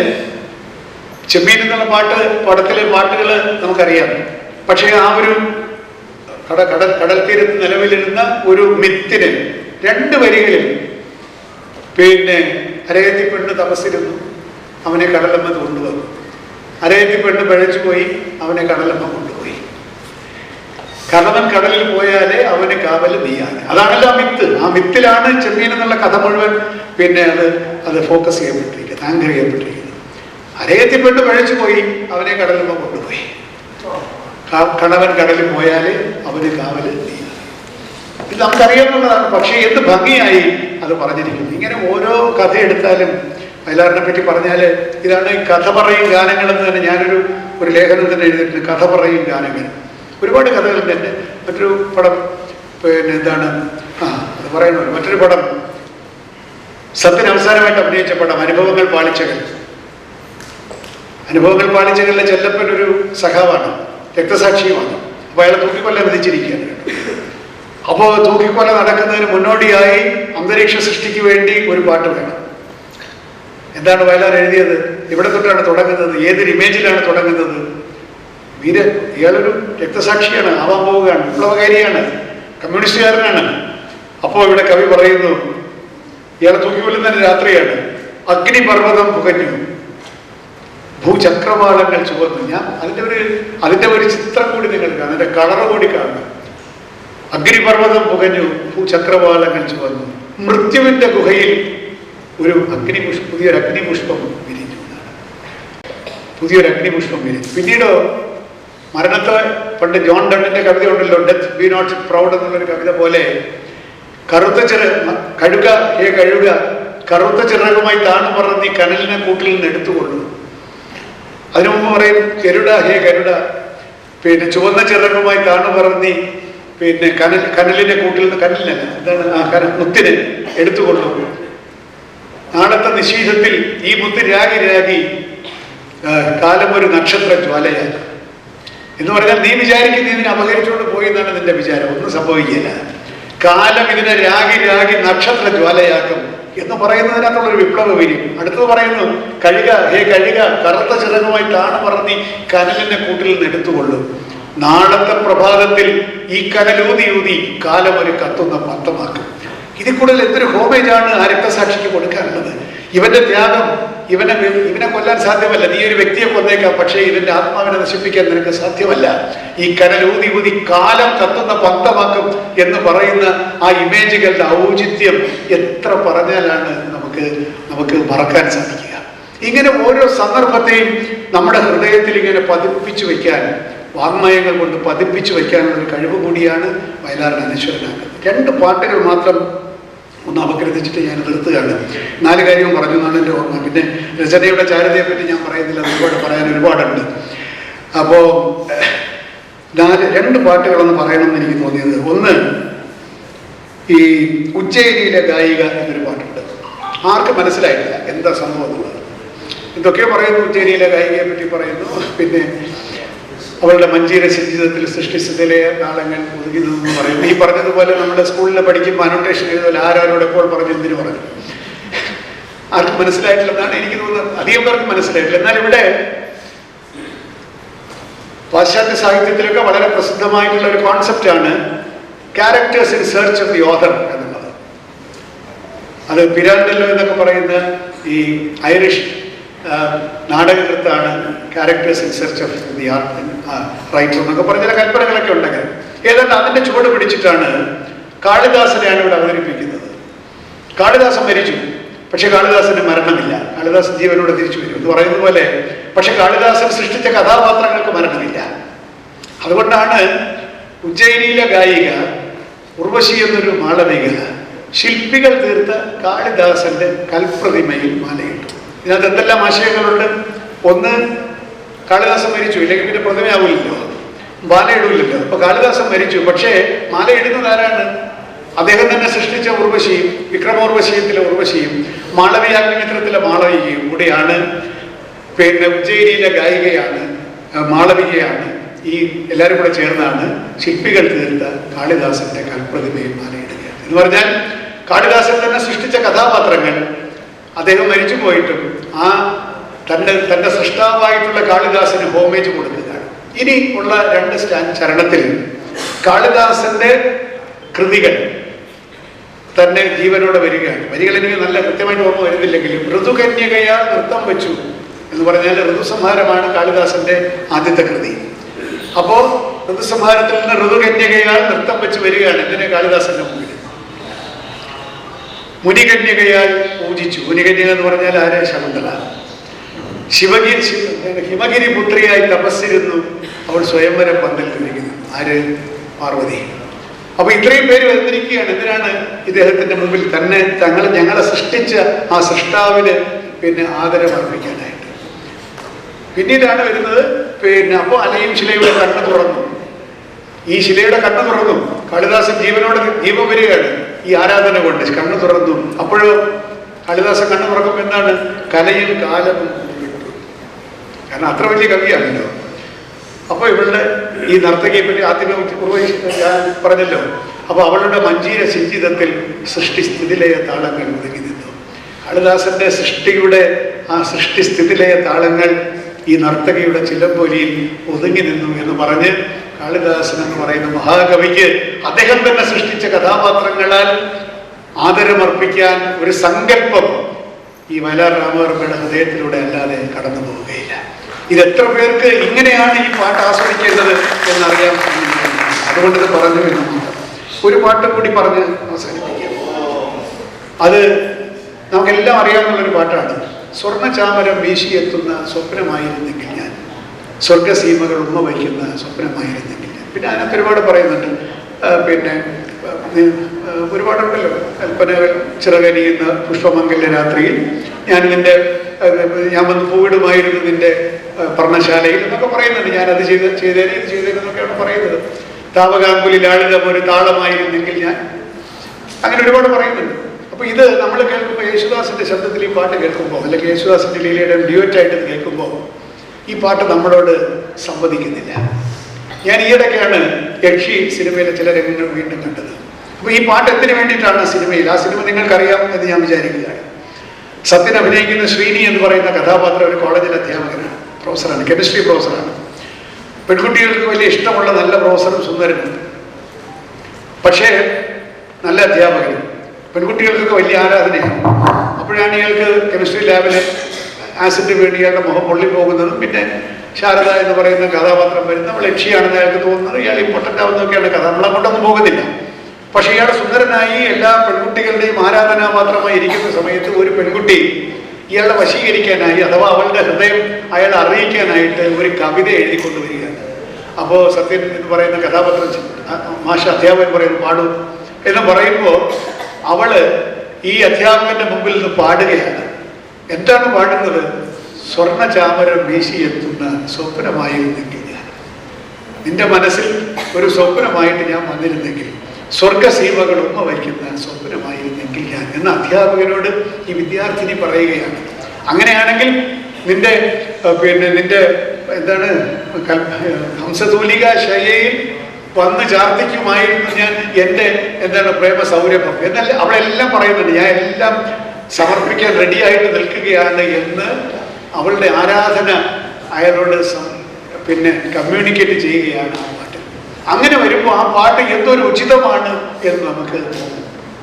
ഞാൻ ആ പാട്ടിൻ്റെ വരികൾ എനിക്ക് പെട്ടെന്ന് ഓർമ്മ വരുന്നില്ല എന്നുകൊണ്ട് ഞാൻ പറയുന്നില്ല. ലാസ്റ്റായിട്ട് ഞാൻ പറയുന്നത്, റിയലി ലാസ്റ്റായിട്ട് പറയുന്നത്, നമുക്ക് എല്ലാവർക്കും പ്രിയപ്പെട്ട അവസാനത്തെ പാട്ട് ഇവിടെ പാടുമെന്ന് ഞാൻ വിചാരിക്കുന്നത് വയലാറിൻ്റെ ഹംസഗാനം പോലെ നമ്മൾ കൊണ്ടാടിയ പാട്ടാണ് ചന്ദ്രകളവും ചാർത്തി ഉറങ്ങും തീരം ഇത്തരത്തിൽ തൂവൽ പൊഴിയും തീരം. എന്തുകൊണ്ട് ആ പാട്ട് ഇത്രയേറെ ശ്രദ്ധേയമായി എന്ന് ചോദിച്ചാൽ, വയലാർ മരിക്കുന്നതിന് തൊട്ട് മുമ്പ് ഒരു ഹംസഗാനം പോലെ എഴുതി വെച്ചിട്ട് പോയ പാട്ട്. പക്ഷെ അത് മാത്രമല്ല, അതിനകത്ത് 2 ആശയങ്ങൾ ആ പാട്ടിലൂടെ നമ്മൾ മനസ്സിലാക്കണം. ഒന്ന്, തൻ്റെ അകാല മരണം കവി മുന്നിൽ കണ്ടിരുന്നു എന്ന് നമുക്ക് സന്ദേഹിക്കേണ്ടി വരും ആ പാട്ട് കേൾക്കുമ്പോൾ. കാരണം 46 വയസ്സായ കവിയാണ്. അദ്ദേഹം ഈ സന്ദർഭത്തിൽ എഴുതുന്നത്, ഈ മനോഹര തീരത്ത് തരുമോ ഇനിയൊരു ജന്മം കൂടി എന്നാണ്. എന്ന് പറഞ്ഞാൽ ഈ ജന്മം തീർന്നു എന്നുള്ള മുൻവിധി അല്ലെങ്കിൽ ആ ഒരു അറിവിൽ നിന്നാണ് എനിക്ക് മതിയായില്ല, ഇനി ഒരു ജന്മം കൂടി തരുമോ എന്ന് ചോദിച്ച കവിക്ക് ഒരു പ്രിമോണിഷൻ ഓഫ് ഡെത്ത് ഉണ്ടായിരുന്നു എന്ന് നമുക്ക് തോന്നിപ്പോകും. അതുണ്ടാക്കിയാലും ഇല്ലെങ്കിലും ഉണ്ടായിരുന്നിരിക്കാം. പക്ഷെ എന്താണ് ഈ കവിക്ക് ജീവിതവുമായിട്ടുള്ള ബന്ധം, ഈ കവിക്ക് പിന്നെ ഹൃദയങ്ങളുമായിട്ടുള്ള ബന്ധം, ഈ ഭൂമിയുമായിട്ടുള്ള ബന്ധം, അതെല്ലാം ഈ പാട്ടിൽ സംക്ഷേപിച്ചിരിക്കുന്നു. എന്ന് പറഞ്ഞാൽ, ഈ ഭൂമി അല്ലാതെ എനിക്ക് വേറെ ഒന്നും വേണ്ട, എനിക്കൊരു സ്വർഗവും വേണ്ട. ഞാൻ ഈ ഭൂമിയെ അത്ര കണ്ട് സ്നേഹിക്കുന്നു. എന്തുകൊണ്ട്? ഈ ഭൂമിയിലല്ലാതെ മാനസ സരസ്സുകളുണ്ടോ, ഇവിടെ ചന്ദ്രികയുണ്ടോ, മഴവില്ലുണ്ടോ, എന്തെങ്കിലും എവിടെ ഉണ്ട്? ഇവിടെയേ ഉള്ളൂ. എനിക്ക് ഈ ഭൂമി മതി. ഈ ഭൂമിയിലല്ലാതെ കാമുക ഹൃദയങ്ങളുണ്ടോ? അപ്പൊ ഇതെല്ലാം ഉള്ള ഭൂമിയാണ് എനിക്കിഷ്ടം. കാമുക ഹൃദയങ്ങളും ഈ പിന്നെ മാരിവില്ലുകളും ഈ അരയന്നങ്ങളും മാനസ സരസ്സുകളും എല്ലാം ഉള്ള ഫലഭൂയിഷ്ടമായിട്ടുള്ള ഭൂമി. അതുകൊണ്ടാണ് ഭൂമി എനിക്കിവിടെ ജന്മം തരുമോ എന്നല്ല ചോദ്യം. അദ്ദേഹം ഉപയോഗിച്ചിരിക്കുന്ന വാക്കെന്താണ്? വാക്കുകൾക്കൊരു പഞ്ഞമില്ല കേട്ടോ. വസുന്ധരെ ഈ മനോഹര തീരത്ത് തരും. എന്തുകൊണ്ട് മനോഹരം നമ്മൾ പറഞ്ഞു? ഇതെല്ലാമുള്ള കാമുക ഹൃദയങ്ങളുള്ള പിന്നെ ഈ ജീവിതത്തിന്റെ സമസ്ത വിഭൂതികളുമുള്ള ഈ ഭൂമി വസുക്കളെ ധരിക്കുന്നത് കൊണ്ടാണ് വസുന്ധര എന്ന ഭൂമിക്ക് പേര്. വസു എന്ന് പറഞ്ഞാൽ ഐശ്വര്യം എന്നർത്ഥം. അഷ്ടവസുക്കൾ, ഐശ്വര്യം എന്നർത്ഥം. എന്താണ് ഇവിടുത്തെ ഈ വസുക്കൾ? ആരാണ്? ഇതിനകത്ത് പറഞ്ഞിരിക്കുന്ന ഈ മാനസ സരസ്സും ഈ പ്രണയവും ഈ ജീവിതത്തിന്റെ ഈ സൗന്ദര്യവും എല്ലാം ചേർന്ന വസുക്കൾ, ഈ വിഭൂതികൾ, ഈ ഐശ്വര്യങ്ങൾ ധരിക്കുന്നത് കൊണ്ട് ഭൂമിയെ വസുന്ധര എന്ന് സംബോധന ചെയ്തുകൊണ്ട്, വസുന്ധരെ ഈ മനോഹര തീരത്ത് തരുമോ ഇനിയൊരു ജന്മം കൂടി. കാരണം എന്താണ്? ഇനിയും പറയുന്നുണ്ടല്ലോ, കൊതി തീരും വരെ, മതിയാകും വരെ ഇവിടെ ജീവിച്ചു മരിച്ചവരുണ്ട്. എനിക്ക് ജീവിച്ചു മതിയായിട്ടില്ല. മതിയാകും വരെ ഇവിടെ ജീവിച്ചു മരിച്ചവരുണ്ടോ? കൊതി തീരും വരെ ഇവിടെ പ്രേമിച്ചു മരിച്ചവരുണ്ടോ? അങ്ങനെയില്ല, ആരുമില്ല. കൊതി തീർന്ന് ആരും പോകുന്നില്ല, മതിയായിട്ട് ആരും പോകുന്നില്ല. അതുകൊണ്ട് therefore വസുന്ധരെ ഈ മനോഹര തീരത്ത് തരുമോ ഇനിയൊരു ജന്മം കൂടി എന്നത് ജീവിതത്തെ അഗാധമായി സ്നേഹിക്കുകയും മനുഷ്യഹൃദയങ്ങളെയും പ്രണയത്തെയും പ്രണയിച്ച ഒരു മഹാകവിയുടെ ജീവിതഗന്ധിയായിട്ടുള്ള അന്ത്യാഭിലാഷം പോലെ നമ്മുടെ ഹൃദയത്തിൽ ഇങ്ങനെ മുഴങ്ങുകയാണ്. ചന്ദ്രകളഭം ചാർത്തി ഉറങ്ങുന്ന ഭൂമി. അവിടെ മഴവിലിന്റെ തൂവൽ കൊഴിഞ്ഞതുപോലെ 7 നിറങ്ങളിലുള്ള തൂവൽ കൊഴിഞ്ഞു വീണ് മനോഹരയാക്കപ്പെട്ട ഭൂമി. ഈ മനോഹരമായ ഭൂമിയിൽ സമസ്ത വിഭൂതികളും അടങ്ങുന്ന വസുന്ധരയിൽ ഇനിയൊരു ജന്മം കൂടി എന്ന് പ്രാർത്ഥിച്ച് അങ്ങ് അനന്തതയിൽ എവിടെയോ നിന്ന് ഈ വാക്കുകൾ കേൾക്കുകയും കേൾക്കാതിരിക്കുകയും ചെയ്ത് എൻ്റെ നമ്മുടെ ഹൃദയത്തിലൂടെ അനശ്വരതയെ നൽകുന്ന ഈ പ്രിയ കവിക്ക് എൻ്റെ ഹൃദയപ്രണാമം മാത്രം അർപ്പിച്ചുകൊണ്ട് എൻ്റെ വാക്കുകൾ നിർത്തുന്നു.